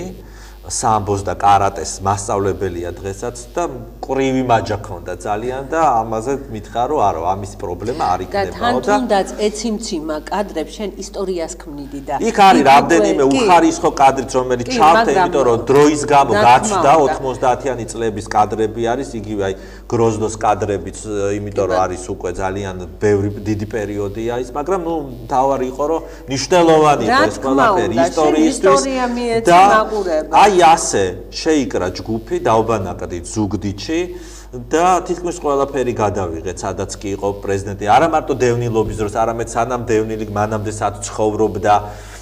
მიტინგებს სად ატარებდა ყველა მოედანი ყველა შენობა გადავიღეთ ამ კადრებსაც ვეძებდი მაშინდელ კადრებსაც ვეძებდი ერთადერთი ხინჯი მაქვს ძალიან რომ აფხაზეთში ვერ მოვახერხეთ გადასვლა ეს არის სოფელი ილორი ეს იყო ტუშბების აფხაზური ოჯახი იყო ვინც უმასპინძლა ზვიად გამსახურდიას ერთი კვირის განმავლობაში აი სწორედ მაგეზოში იყო როდესაც მას მოსთხოვეს აფხაზეთის დამოუკიდებლობა ეცნო ზვიადს მანდ მოხდა ეს ამბავი და ზვიადმა რომ მტკიცეც განუცხადა რომ მე მარჯვენა ხელს მოვიჭრი და აფხაზეთის დამოუკიდებლობას არასოდეს არ გამოვაცხადებო და ამიტომაც იქვე გამოუტანეს ფაქტიურად სასიკვდილო განაჩენი ზვიად გამსახურდიას და სთხოვეს რომ დაეტოვებინა ტერიტორია და სამეგრელო როდესაც უკვე სავსე იყო აი ამ საშინელი ბანდფორმირებებით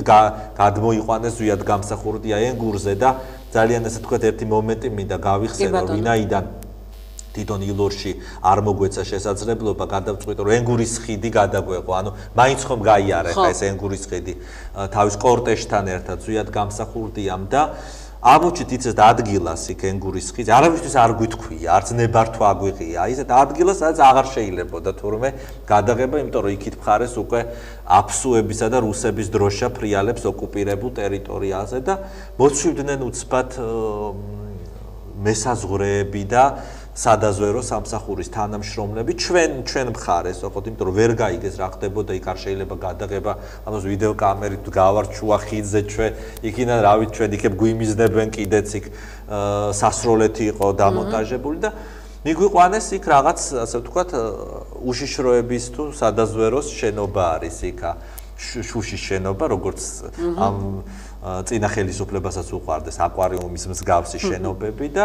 იქ ესე იგი დააგვიწყეს ძალიან მკაცრად მითხრა იმ კაცმა, რომ რატო იღებთ აი ამ ყველა. რა ენაზე გელაპარაკობთ? ქართულად ჩვენების მხარი არის. მე რო უთხარი რისთვის მინდოდა ეს კადრები და ფილმს ვაკეთებდი ზვიადზე, ამ კაცს უცბად სახე გაუფრწყინდა. გვარი შეგიძლია დაასახელო თუ გეშინია გვარი. არ მიკითხია გვარი, იმიტომ რომ მაინც ვერ მეტყოდნენ, იმიტომ რომ უშიშროების თანამშრომლებს მოგიხსენებათ, რომ არ ამხელენ თავიანთ ვინაობას და კი ბატონო, ან 9 გვარი აქვთ ხო? დიახ და ამიტომ აზრიც არ ქონდა. იმდენად გაუხარდა აი ამ მთელ შემადგენლობას მარტო ერთი კაცი არ იყო, რომ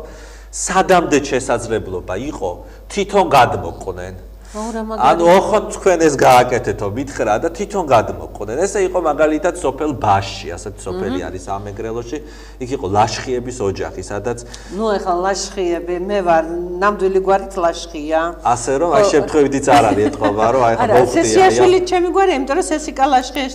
შტამომავალი ვარ. აი ამ სოფელშიც ვერ მივაგენით, იმიტომ რომ ზოგჯერ გვიან მიდიოდა პრეზიდენტი თავისი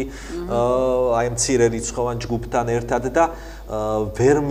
სახლები მით უმეტეს ყველა ერთმანეთზე უკეთესი და სილამაზე არის სამეგრელოში მოწესრიგებული ეზოები და ვერ მივაგენით. იქაც პოლიციაში თხოვეთ იქ სოფელ ბაში რომ იქნებ დახმარებოდა და ეს სახლი და ეს ოჯახი ეპოვნათ ჩვენთვის და თან გადაყვნენ იქაც. ოღონდ ეს საქმე ესეთი თემა არის და მაგარია. მადლობა ჩვენთვის უცნობ ადამიანს. მადლობა ძალიან ბევრ ესეთ ადამიანს, ვინ ჩვენ დაგვეხმარა. შეიძლება არიან ისეთი უხილავი ადამიანები, ვინ ჩვენ გვეხმარებოდა, იმიტომ რომ ეს ისეთი თემა, სადაც დღესაც ბევრი ხელი შემშლელი ადამიანები არსებობენ და ჟურნალისტების რაღაც ნაწილს არ მისცეს ამ თემის გადაღების უფლება.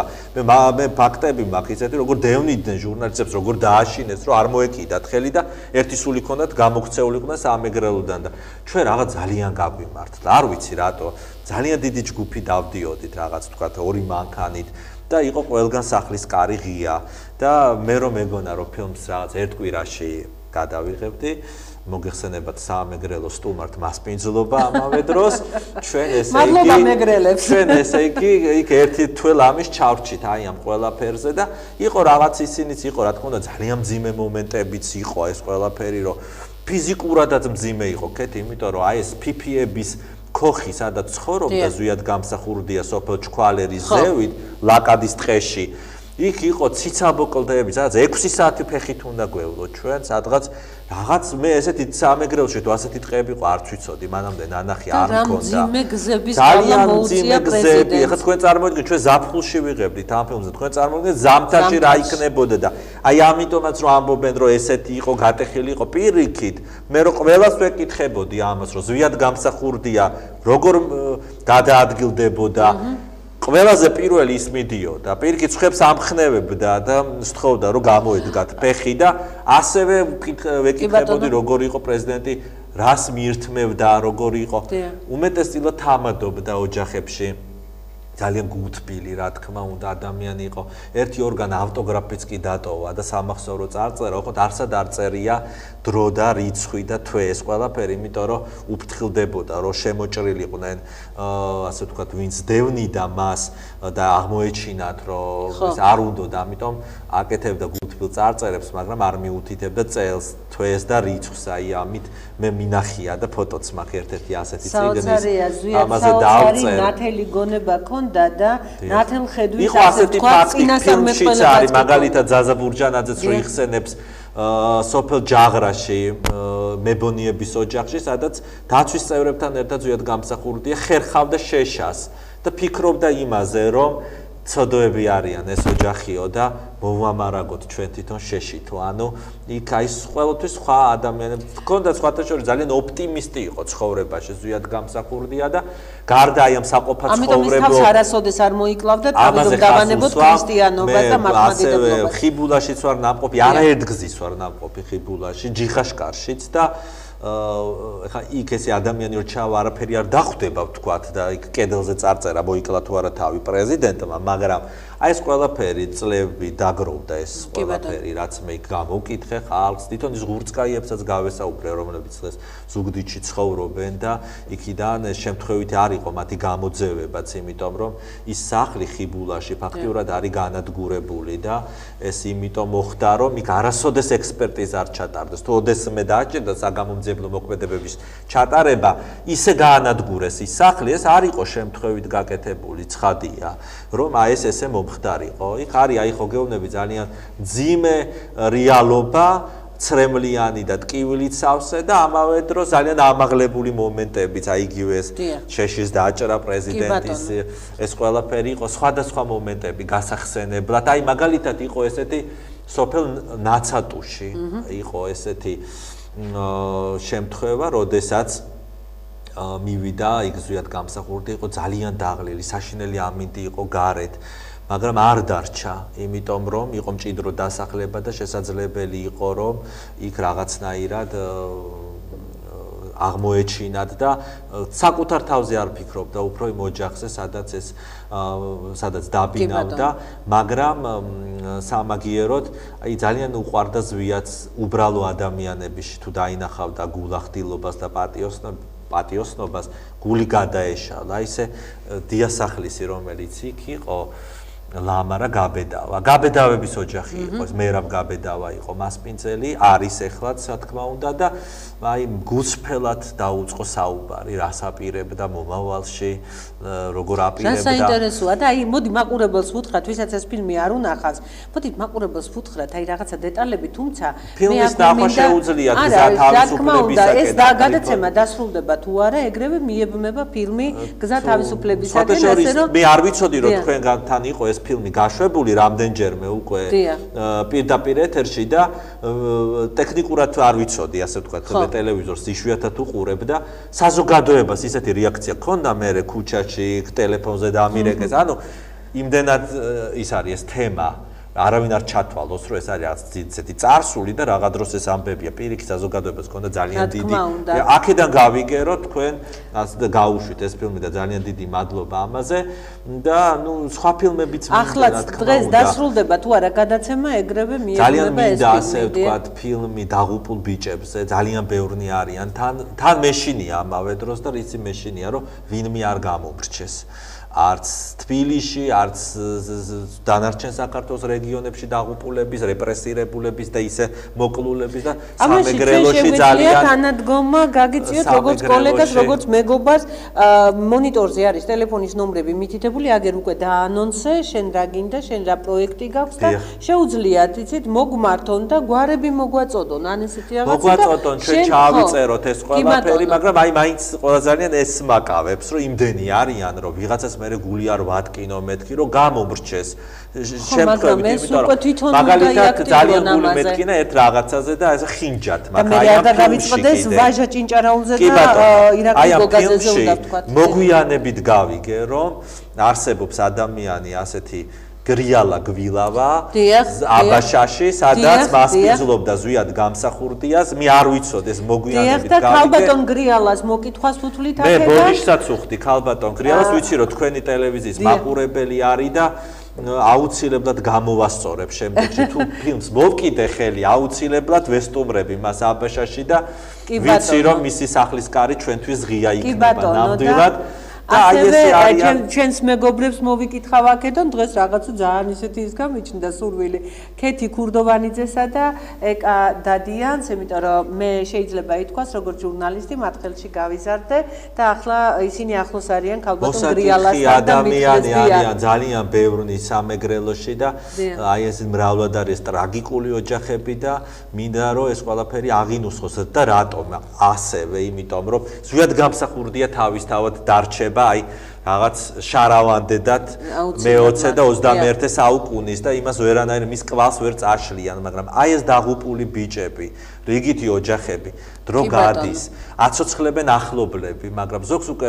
მშობლებიც კი გარდაცვლილი ყავს და მე მაგალითად ერთ-ერთი აღარ მინდა ეხა ჯერჯერობით გვარის დასახელება, იმიტომ რომ აუცილებლად მინდა მისი საფლავის აღმოჩენა ზუგდიდში, ვეღარ აღმოვაჩინე, იმიტომ რომ მშობლები აღარ იყვნენ ცოცხლები, ვისთვის მეკითხა აღარ ვიცოდი, ამიტომ მინდა რომ აი ეს ყველაფერი აღვნიშნოთ როგორმე მომავალი თაობისათვის თუ თქვათ ფილმი არ გამოვა ფოტოებით, იმით ყველაფერი მე ხშირად ვაქვეყნებ სოციალურ ქსელში ამ ისტორიებს, ბევრი არის ესეთი ტრაგიკული ისტორიები, მაგრამ ფილმში მაინც ასე ვთქვათ გადაება რამდენიმე მათგან, იგივე ზვიად გამსახურდიას დაცვის წევრების ბედი, რომელიც თქვენ მკითხეთ მე, ეს არის ვაჟა ჭინჭარაული და ირაკლი გოგაძე. და აქვე უნდა გითხრა, მოყევი ეს და შეუძლებელი არის რომ არა, მე მინდა რომ ვთხოვო დაგვიმატონ დაახლოებით 15 წუთი და ჩვენ მაქსიმალურად რაღაცნაირად უნდა ჩავედიოთ ამ დროში. იცით, მე მინდა რომ ისიც აღნიშნო ვაჟა ჭინჭარაულსა და ირაკლი გოგაძეზე ამობდნენ რომ ძალიან ერთგულები იყვნენ პრეზიდენტის და უცებ გაუჩინარდნენ ისინი შენ ახალი გარემოებები გაუჩენილი და მეორე ზვიადი დარჩა თვითონ მარტო ზვიადს უღალატა ერთგულები რომ არ ყოფილიყო ხო და აი ეს ყველაფერი ასე ტრაგიკულად არ დაამთავრებდნენ და როგორც ცხოვები არიან წაბრძანებული საზღვარგარეთ ისე მოიწყობდნენ ისინიც ცხოვრებას ვის გულისხმობამ სხვებს ვინც არის ყველამ კარგად იცის ესე ვინც არიან წაბრძანებული და ეგრეთ წოდებული პოლიტემიგრანტები რომლებიც შესაძლებლობა ყველას აქვს დღეს რომ სოციალურ ქსელში თავისი ნაზრები გამოთქვას და თავისი პოზიცია და იქიდან შხამიან ისრებს ისვრიან მე მინდა ამ ბიჭებს ასე ვთქვათ მოკლე რაკურს გავაკეთებ იმიტომ რომ ვაჟა ჭინჭარაული მანამდეც იყო აქ პარლამენტში მთავრობის სასახლეში ზვიად გამსახურდიას გვერდით და იყო მისი დაცვის წევრი ირაკლი გოგაძე უკვე მოგვიანებით ჩაერთვა ზუგდიდურ მოვლენებში და შემდეგ უკვე როდესაც ზვიად გამსახურდია ჩავიდა მის გვერდით აღმოჩნდნენ და ბოლოს პრეზიდენტთან ერთად აღმოჩნდნენ ისინიც დევნილობაში ისინი ახდნენ ჩქვალერში ზვიად გამსახურდიას და შემდეგ უკვე მუჟავაში ეს ჩვინარეშის ბანაკი ყბადაღებული ბანაკი ბადრი ზარანდიასი სადაც უამრავ ჭორდა მართალს ვისმენ ამის შესახებ, რა თქმა უნდა ინფორმირებულები იყვნენ შევარდნაძის ხროვა, რაც იქ ხდებოდა, საერთოდ მე ხაზგასმით აღნიშნავ, რომ იმაზე საუბარი რომ ზვიად გამსახურდია მალულად იყო სადმე არ არსებობს. ძალიან კარგად გია გულვა მიცოდა, იგორ გიორგაძე მიცოდა და იმან ალთო იოსელიანმა და შევარდნაძეს აღარ ეცოდინებოდა, სად იყო ზვიად გამსახურდია? აი რაც ესე იგი ზვიად გამსახურდიას თავისივე ბანაკიდან ყავდა გამცემები. იცით რა არის თავიდანვე შეგზავნილები აქ ყავდათ ტროას ცხენივით ყავდათ ბესო ქუთათელაძე და მსგავსი ადამიანები მთავრობის სასახლეში შეგზავნილი და ცხადია იქაც იქნებოდნენ ეს გასაკვირიც არ არის იცით ეს ყველაფერი და მისი წრე რა თქმა უნდა ვიწროვდებოდა ესე იგი თავიდან ილოში გადავიდნენ მთელი კორტეჟი ახლდა ზვიად გამსახურდიას ნელ-ნელა შევიწროვდა ეს ყველაფერი და ჩემი ვარაუდიც ეს არის აბა ეხა სხვა ის ვერსია რომ თითქოს ბანაკში დატოვა ზვიად გამსახურდიამ ეს ბიჭები რომ ვაჟა და ირაკლი რომ ბანაკში სიტუაცია გაეკონტროლებინათ არის აბსურდი იმიტომ რომ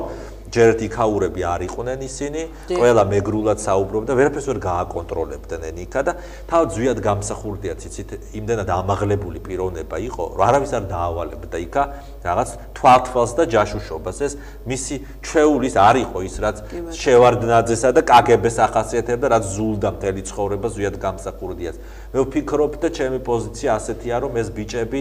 უნდა გაეხციათ გარე სამყაროსთვის მიეწვდინათ თვალ იმიტომ რომ ეს ჩვენ ზვიად გამსახურდიას დაჯგუფებები მრავლად იყვნენ შენაერთები უფრო სწორედ დაჯგუფება ცუდი გამონათქვა მე უფრო შენაერთები დაქსაქსულები სამეგრელოში რომ როგორმე ან გაერთიანება მომხდარიყო ან პრესამსახური ან სამდივნო პრეზიდენტის მიეწვდინათ ხმა ჟურნალისტებისთვის სად იყო პრეზიდენტი რა მდგომარეობაში იყო მე ვფიქრობ რომ აი ეს იზოლაციის გასარღვევად იყო ამ ბიჭების ნაბიჯი გადადგმული მაგრამ ამას არავინ არ მისცემდა შესაძლებლობას აღმოჩნდნენ აბსოლუტურად აი მუჟავად სულ სხვა მხარეს სოფელ ნაკიფუში სადაც სპეცოპერაცია ჩაატარეს იქა და ექსპერტიზა სამწუხაროდ არ ჩატარებულა და ძნელია ეს ტყვით დაიხვრიტნენ ეს ბიჭები თუ იმ სახლს სადაც შეაფარეს თავის სახლით გადაწვეს და ეს ბიჭების ცხედრები მერე სახლში აღმოაჩინეს ექსპერტიზა სადაც ზუსტად გამსახურდეს ყრელობას არ იძიებენ იქ არც ამ ბიჭების ექსპერტიზას არ ჩაატარებენ ეს ამ ბიჭების ცხედრები აღმოაჩინა უკვე იქ მყოფმა მაცხოვრებლებმა მთელი სოფელი დაიცალა იქ სროლის დროს, იმიტომ რომ მათ ისე შეეშინათ, როგორც დარჩელი გადაწვეს, ეგონათ რომ აი ამასაც ესე ვინ დაუშლიდა ხელს პრინციპში, აი ამ მძიმე ტექნიკით იყო ეს სპეცოპერაცია ჩატარებული და როდესაც უკვე დაბრუნდა სოფელი, აღმოაჩინეს კვამლში 2 გვამი, მე რო ვკითხე აი ამ მოსახლეობას, ემთხვეოდა უბრალოდ ტანსაცმლის აღწერილობა, ანუ სამხედრო ფორმა ეცვა ერთ გვამს ზუსტად ვიცით რომ გოგაძეს ეცვა სამხედრო ფორმა და მეორეს ეცვაო წითელი ჯემპრი, ანუ ვაჟას ეს წითელი ჯემპრი აჩუქა ზაზა ბურჯანაძემ, სანამ ბანაკს დატოვებდა, იმიტომ რომ მოსწონებია ვაჟას და სახსოვრად იყო ზაზასგან და ეს წითელი ძაფებიც კი ჩაადაო ამ გვამის. და ერთ-ერთმა იქ მოსახლემ ძველი მაცივარი ქონია ეზოში აი მაცივარში ორივე ეს ცხედარი დაგრძალა იქ შორი ახლა. და ეს დაგრძალვა, აი როდის აღმოჩენილი. მეორე დღესვე, როდესაც უკვე ის იყო, იქ იმათ არ იცოდნენ ახლა ვინ იყვნენ, ის მხედრიონელი იყო, ზვიადისტი იყო. უბრალოდ ცხედრები ქრისტიანულად, აი რაღაც არ იყო იმის შესაძლებლობა, რომ ვიღაც სასახლები გაეკეთებინა, ცალ-ცალკე დაეგზალათ. საომარი მოქმედებების დროს ამ კაცმა აი მაცივარმა შეინახა სხვათა შორის აი ეს დაგრძალული გვამები და შემდეგ უკვე როდესაც შეიქმნა საპარლამენტო კომისია, მაშინ გაცხადდა პირველად ეს სულ შემთხვევით, მაშინ ზვიადზე იყო ძირითადი აქცენტი და პრეზიდენტის დაღუპვაზე, მაგრამ აი მაშინ აღმოჩნდა რომ თუმე მოხდა ამ სოფელში ნაკიფულში ასეთი ფაქტი და შემდეგ უკვე მოხდა ექსგუმირება ცხედრების პროკურატურის მიერ, მაგრამ დღეს მაშინვე მაგრამ მაშინ მოითხოვა ძალიან დიდი თანხა სამხარაულის ექსპერტო დაწესებულებამ და მაშინდელმა ხელისუფლებამ სააკაშვილის არ გამოყო ეს თანხა, იმიტომ რაღაცა მონაცემები უნდა გაეგზავნათ ნიუ-იორკში, აქ არ კეთდებაო, მაგრამ დღეს, როდესაც აგერ აფხაზეთში დაღუპულების დნმ-ის ანალიზი ხდება და ხდება 30 კაცის ცხედრის იდენტიფიცირება და საპატიო პატივი დაგრძალვა. ამ ბიჭებზე თურმე არ ხდება, ანუ მე მაინც ვფიქრობ ეს ისევ პოლიტიკური ნების არ ქონა არის, არ არის პოლიტიკური ნება, თორე როგორ შეიძლება რომ დღეს არ ტარდება თურმე ექსპერტიზა, არის 8 ფრაგმენტი, აი 2 დიდი ადამიანისაგან, ბიჭისაგან, ხო, ცხედრისგან წარმოდგენილი არის 8 ძლოვანი ფრაგმენტი მხოლოდ, რაც არის კიდევ უდიდესი ტრაგედია და თითქოს ვერ ხერხდება ექსპერტიზა.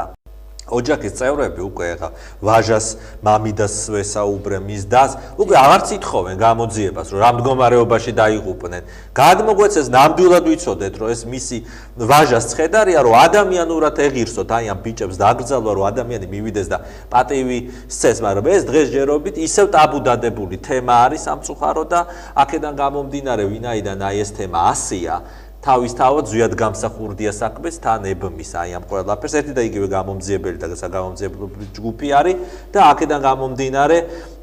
ახლო მომავალში არ ვიცი თუ ვინმე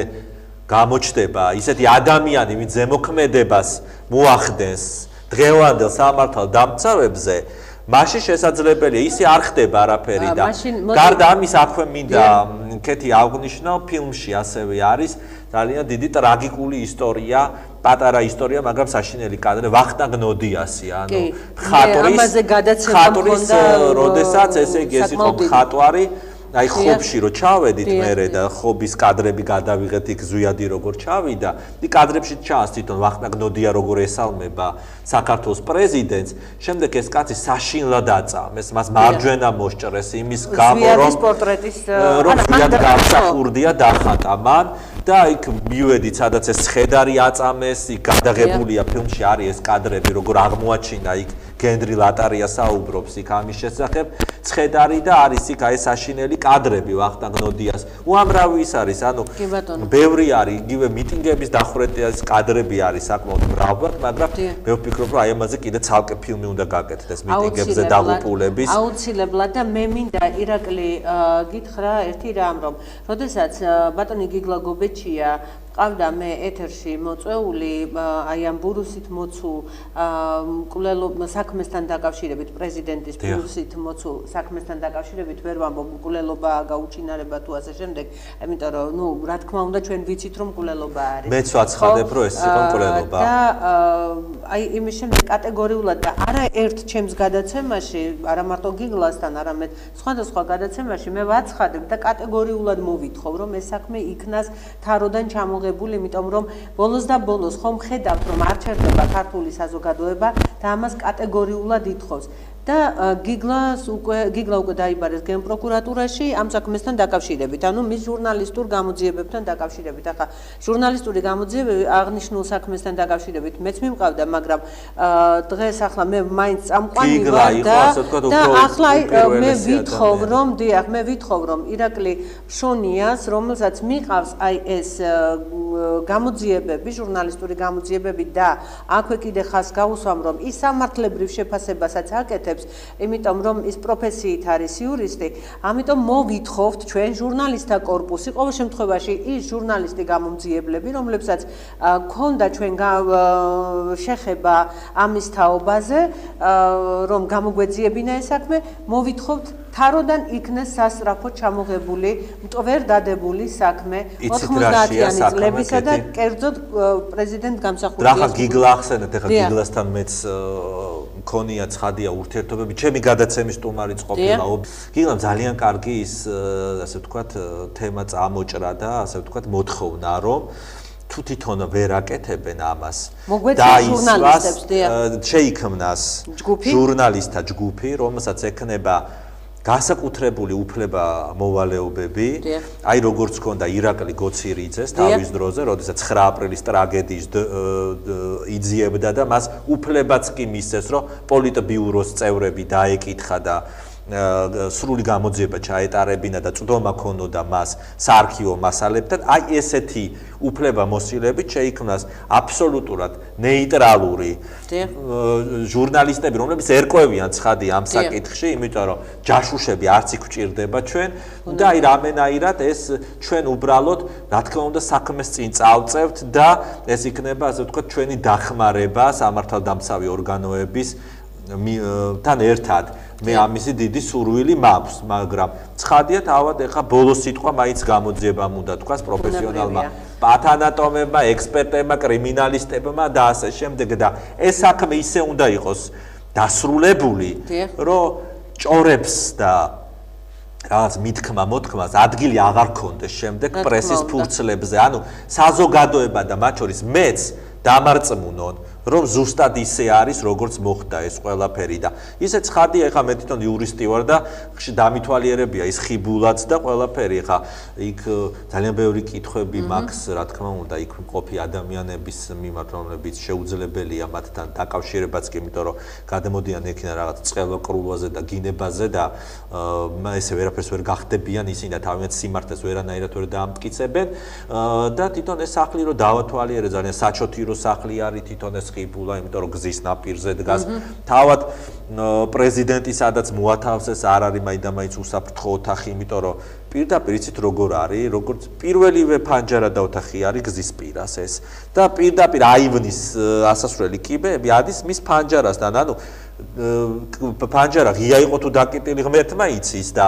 თავისუფლად შეიძლებოდა აივანზე ასულიყო კილერი და იგივე მანძი, იმიტომ რომ საწოლიც იქვე იყო ფანჯარასთან განეხორციელებინა, ვთქვათ გასროლა. მე ხა უბრალოდ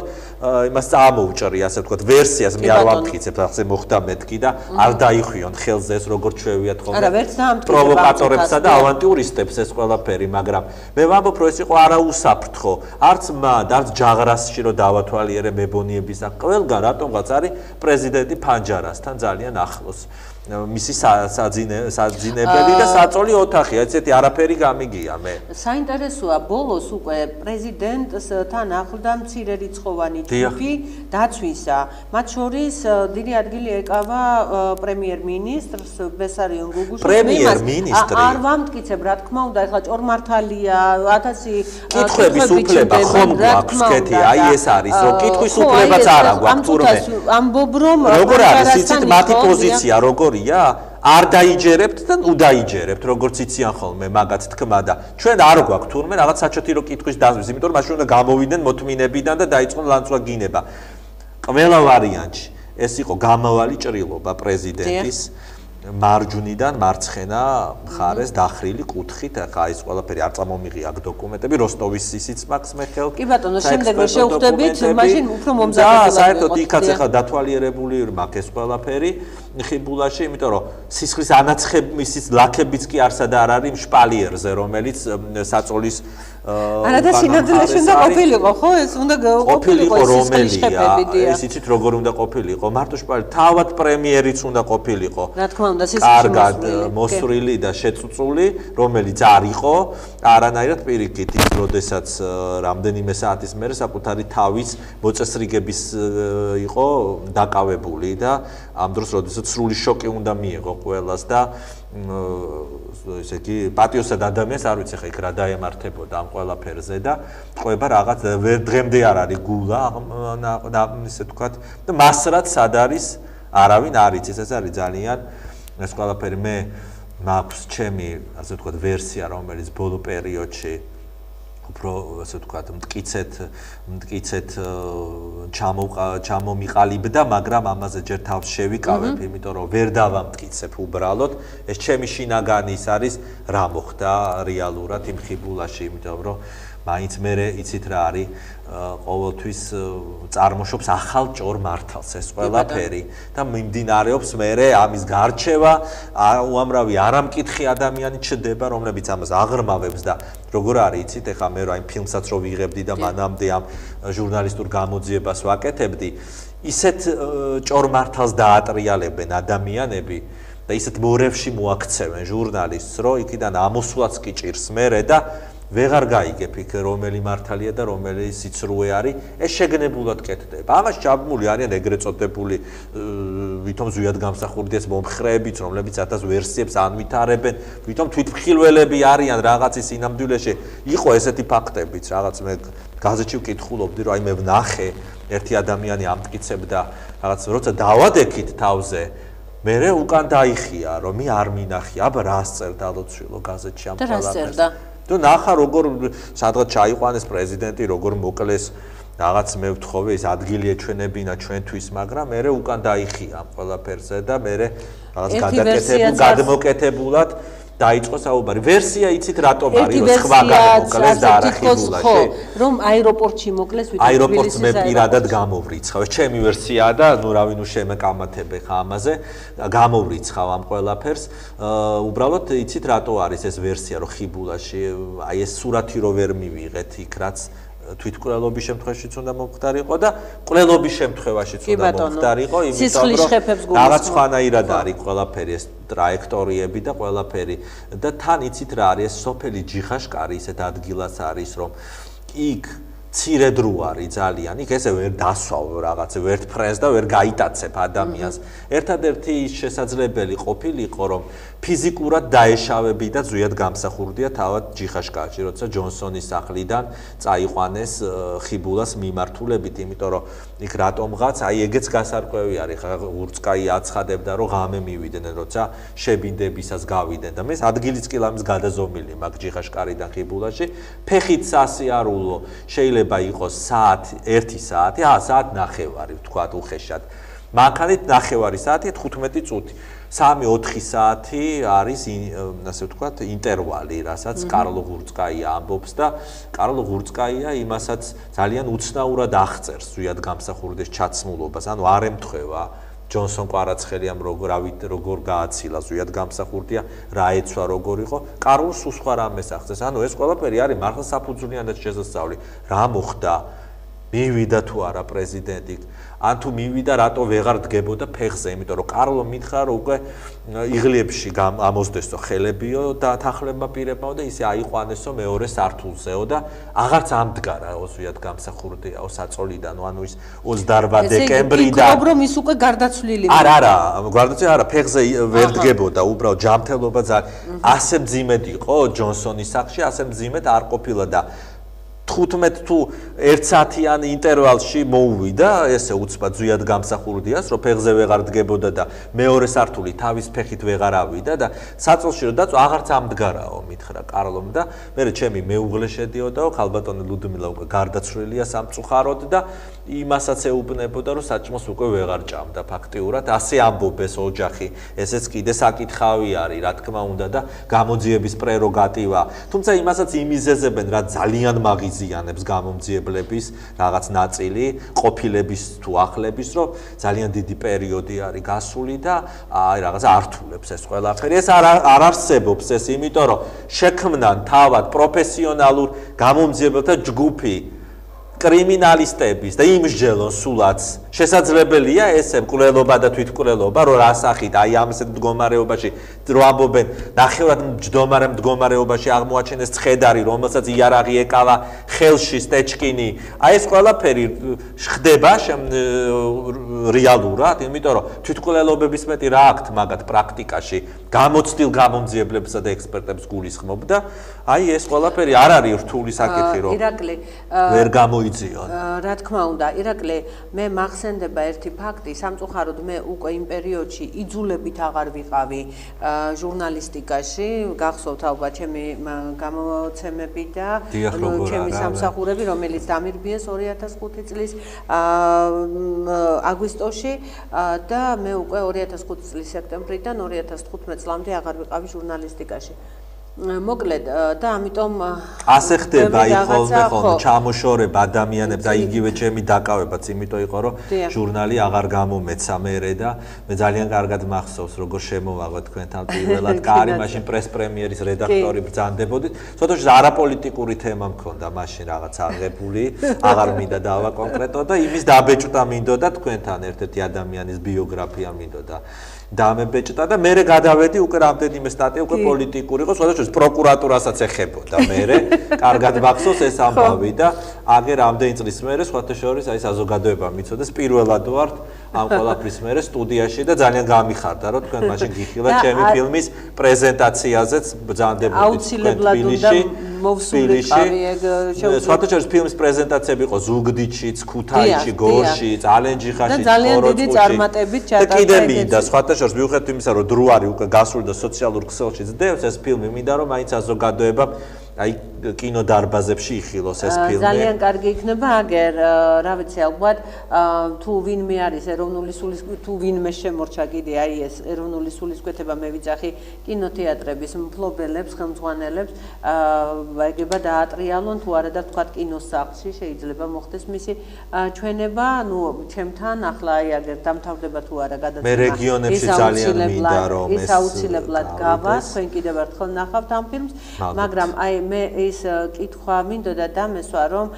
და რატომ მოვაყოლე ეს ყველაფერი ამიტომ მე გამომრჩა სამწუხაროდ მხედველობიდან აი ეს არეალიდან ის რომ ხელახლა რომ შეიქმნა ეს ზუსტად გამსახურდია საქმის შემსწავლელი კომისია და ეს ვიცოდი რა თქმა უნდა მაგრამ ის რომ გარდაიცვალა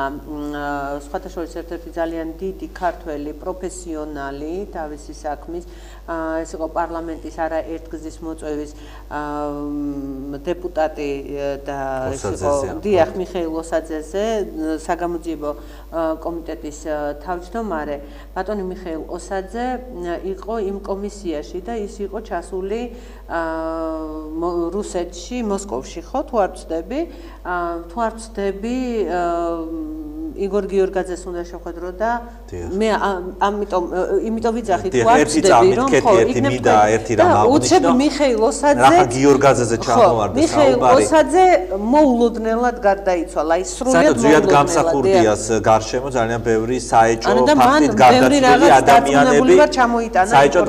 გარდაცვლილი ადამიანები არსებობენ მაგრამ ეს თემა კიდე შორს წაგვიყვანს სხვა დროს ვისაუბროთ ამაზე ხა იგორ გიორგაძეზე მინდა მე მას შევეხმიანე და დამიბეჭდა სააგენტო რეპორტერმა და ქართულმა აზრმა ამას წინა თავად ქონდა იგორ გიორგაძეს ასევე ინტერვიუ სავერშენა სეკრეტნაში სადაც ისევ აღწერს აი ამ ფაქტს როდესაც მან შევარდნაძე შეეხმიანა და უთხრა რომ არის ადგილი, სადაც შეუძლია აიყვანოს ზույად გამსახურდია და აკავოს და ჩამოიყვანოს თბილისში, სადაც შევარდნაძე ირიბად მიუთითებს იმას, რომ მას ცოცხალი ზույად გამსახურდია არ სჭირდება და რაღაც ოხუნჯობს თითქოს, რომ პურმარილად შეხვდეთო, ასე მიპასუხაო, ამბობს იგორ გიორგაძე შევარდნაძეზე. მაგრამ მე მინდა იგორ გიორგაძეს მიუმართო ეხლა, სხვადასხვა დიდი სურვილი მაქვს, რომ ოდესმე იქნებ ჩემი რესპონდენტიც იყოს, თუ თავისი ნება იქნება იგორის, რომ მხოლოდ შევარდნაძე არ დაასახელოს. იმიტომ რომ მარტო შევარდნაძე არ იყოს ზույად გამსახურდი, კი, თავარი ორგანიზატორი შეიძლება შეიძლება ერთ-ერთი ორგანიზატორიც, მაგრამ ის ქვედარგოლები, რომლებიც დევნიდნენ მას, შუშიშროება, თავდაცვის სამინისტრო, შინაგან საქმეთა სამინისტრო, დიაგულუა სპეცრაზმი, ლეტუჩი მიში 1000 გასამხედროებული სპეცრაზმელები, ხო? დაასახელოს ეს ყველაფერი. კი ამბობს თითქოს რომ მისი ჯერ ამის დრო არ დამდგარაო, მაგრამ ეს დრო ჩვენ თუ არ მოვიყვანეთ, არასოდეს არ დადგება და როგორც ავთო იოსელიანმა საფლავში წაიღო ეს ყველაფერი, სხვა ადამიანებიც ნუ გააკეთებენ ამას, იყვნენ გულწრფელები, რომ ისტორიაში დარჩნენ როგორც სიმართლის მთქმელები და თავიანთი წვლილი შეიტანონ ზույად გამსახურდიას მკვლელობის გახსნის საქმეში. მე ამის დიდი სურვილი მაქვს, რომ აი ამაში იქნებ, იმიტომ რომ ეს მარტო ერთი კაცი არ წყვეტავდა ამ ყველაფერს, აქ იყო ქვედარგოლები, ზედარგოლები და თავად შესაძლებელია ადგილობრივი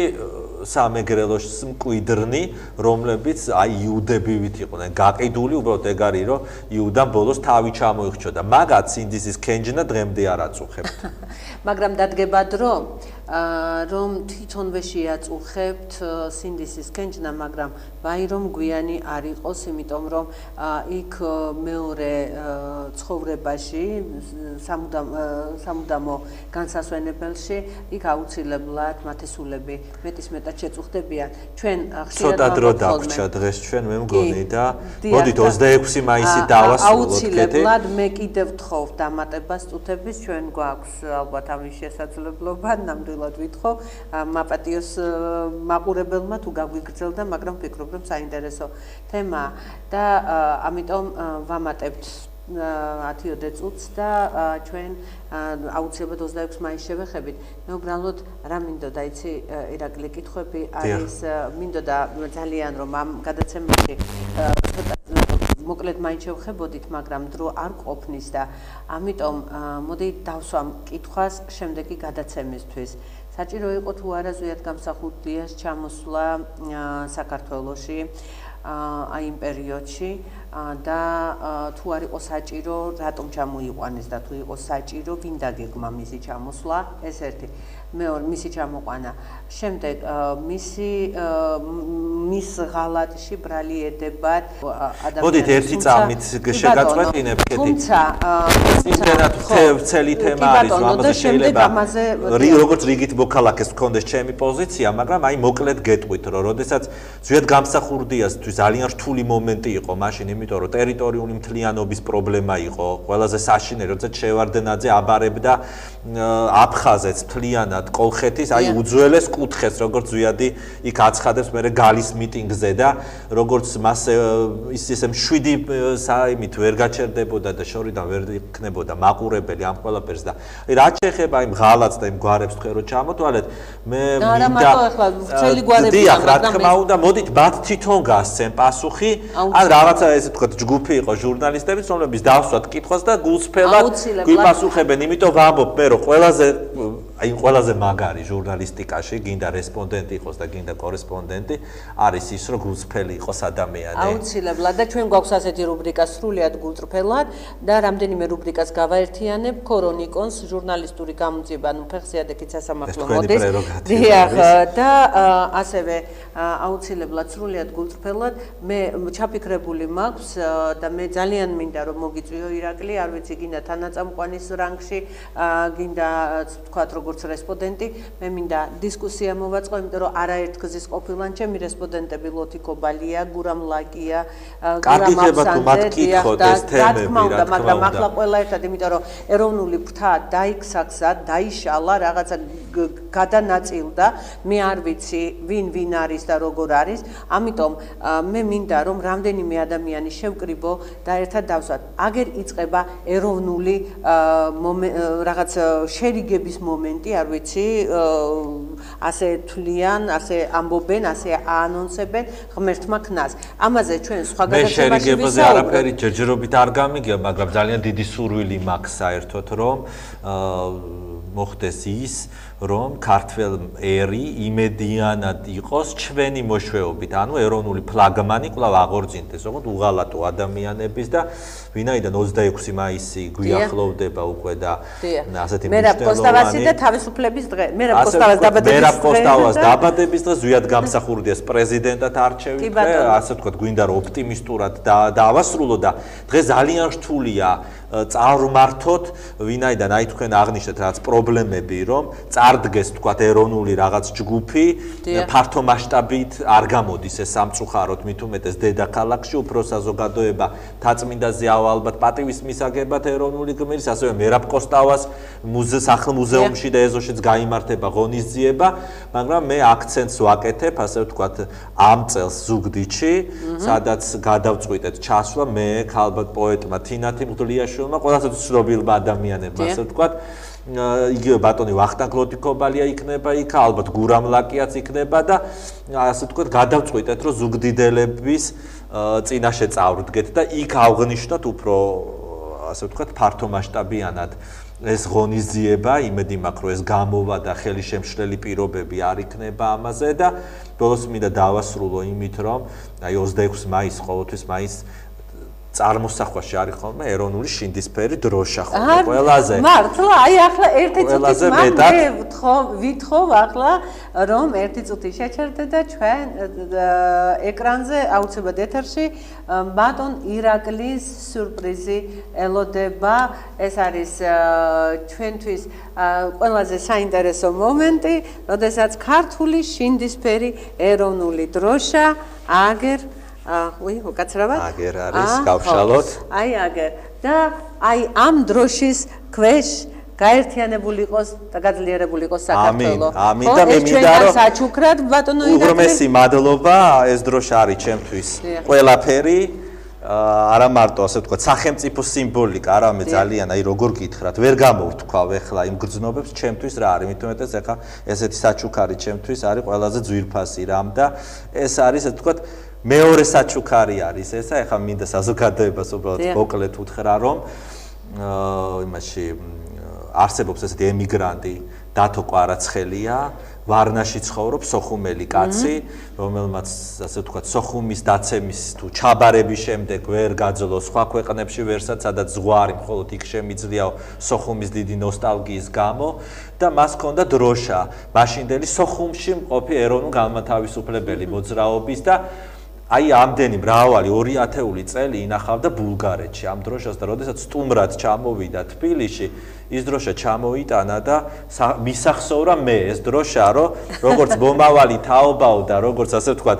ეროვნული მოძრაობის ერთ-ერთი ჯარისკაცი და აქტიური და ხმაურიანი ჟურნალისტი, როგორც თქვენ ამბობთ, და მე მას დავპირდი, რომ ჩვენ არა მარტო სოხუმში, არამედ ფსოუს ხიდზე ავაფრიალებთ იმ დროშას და ამ დროშას კიდე ასე ვთქვათ, სხვა ფუნქცია დაეკისრება ნამდვილად და ასევე ასე ვთქვათ, უქმად არ იქნება და შევინახავთ ჩემს არქივში. ეს არის ჩემთვის ძალიან ძვირფასი საჩუქარი. აი ასე დასაჩუქრდა ირაკლი. უღრმესი მადლობა ასეთი საჩუქრისათვის ნამდვილად. შინდისფერი ჭაბუკი. ჭაბუკი მეწამული ბილიკებით. ბილიკებზე მოსიარულე. ერთი ჟურნალისტი, ერთი იურისტი და ძალიან დიდი წევრი ეროვნული მოძრაობის. ჩვეულებრივი წევრი, მოდით ასე ვთქვათ. ჩვეულებრივი წევრი, ქეთი, მოდით ესე ვთქვათ, ნუ გამაწითლეთ ახლა, იმიტომ რომ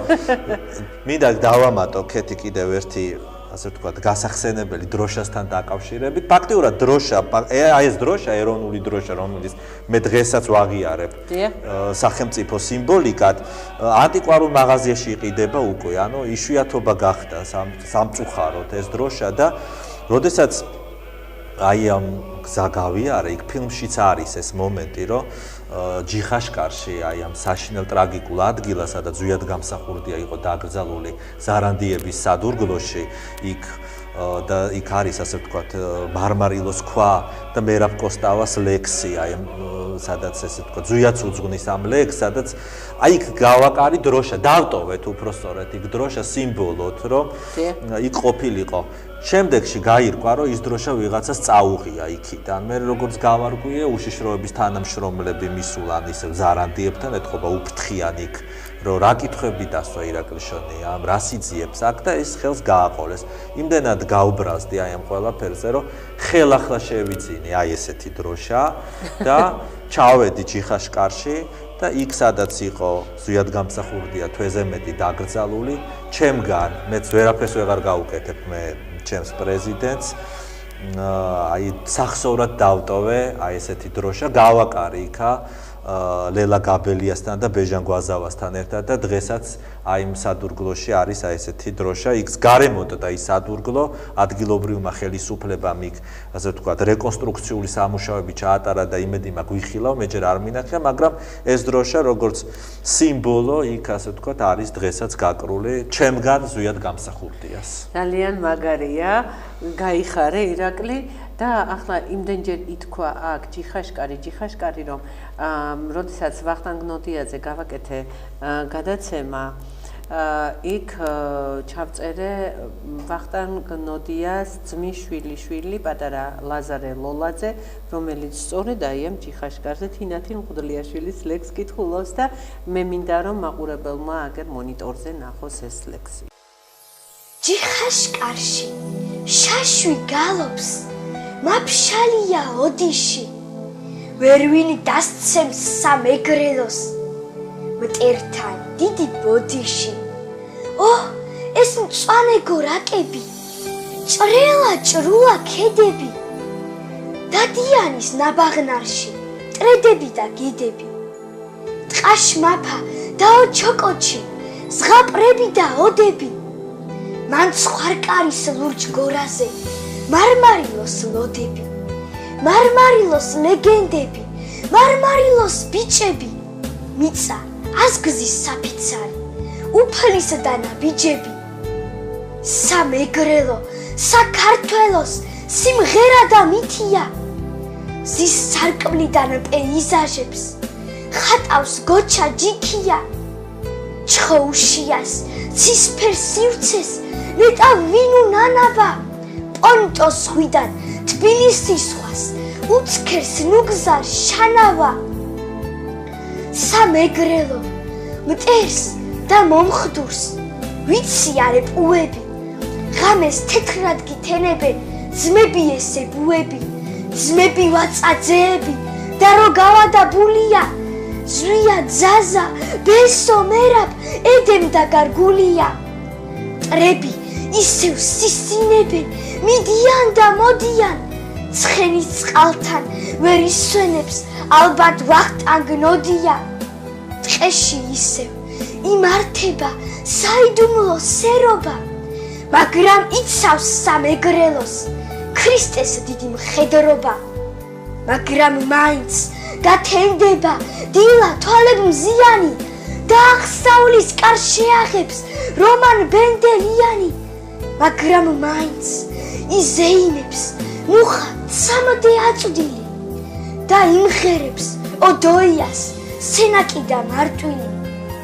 ციხე გოჯთან დედამოკას ვეღარს დევნის არაბი, ბუხრის პირას შეიტხვზება ონარიის არაკი. გაბრწყინდება საქართველო ლურჯი და უნაპირო, კახი კოლხეთ შემოსახებს სკანი გოლუაფირო. თუ ბიჭი ხარ მიდი აბა ეს მთაგორა დასძარი, გესმის ღრუბლის წახძერეკავს წალენჯიხის ტაძარი. ჯიხაშკარში შაშვი გალობს მაფშალია ოდიში, ვერვინ დასცემს სამეგრელოს მტერთან დიდი ბოდიში. თინათინ მღვდლიაშვილი. ეს ლექსიც და ეს ყველაფერს იმედი მაქვს 26-ისთვის ჩვენ